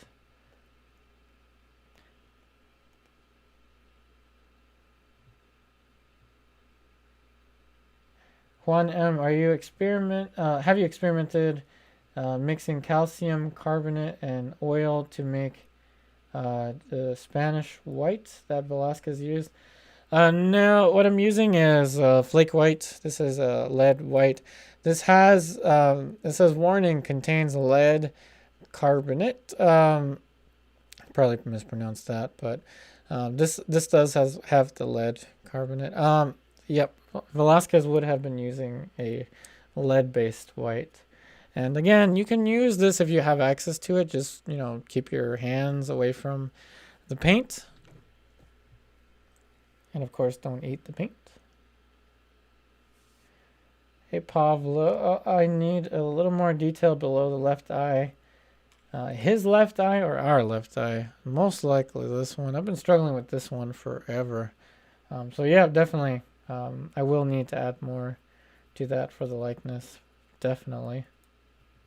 Thank you for pointing that out. But right now I'm just kind of in a questions and answers mode. So I think I've done all that I can do. I've been painting on this for over 3 hours.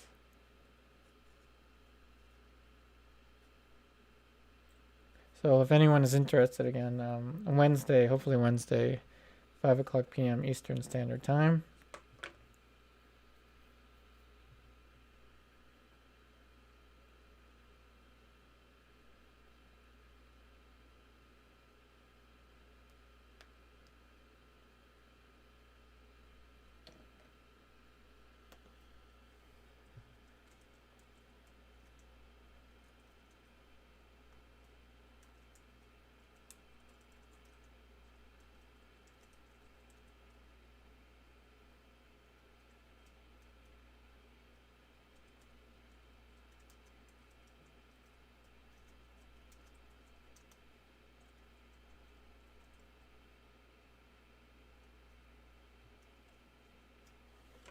Hey, Steven. I'm glad you liked the highlight on the forehead.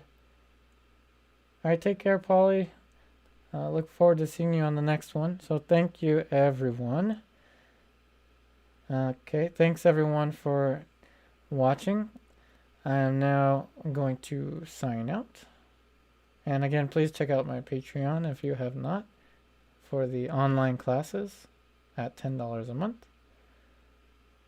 Best wishes to everyone. I wish you the best in all of your artwork, and I'll see you on the next one.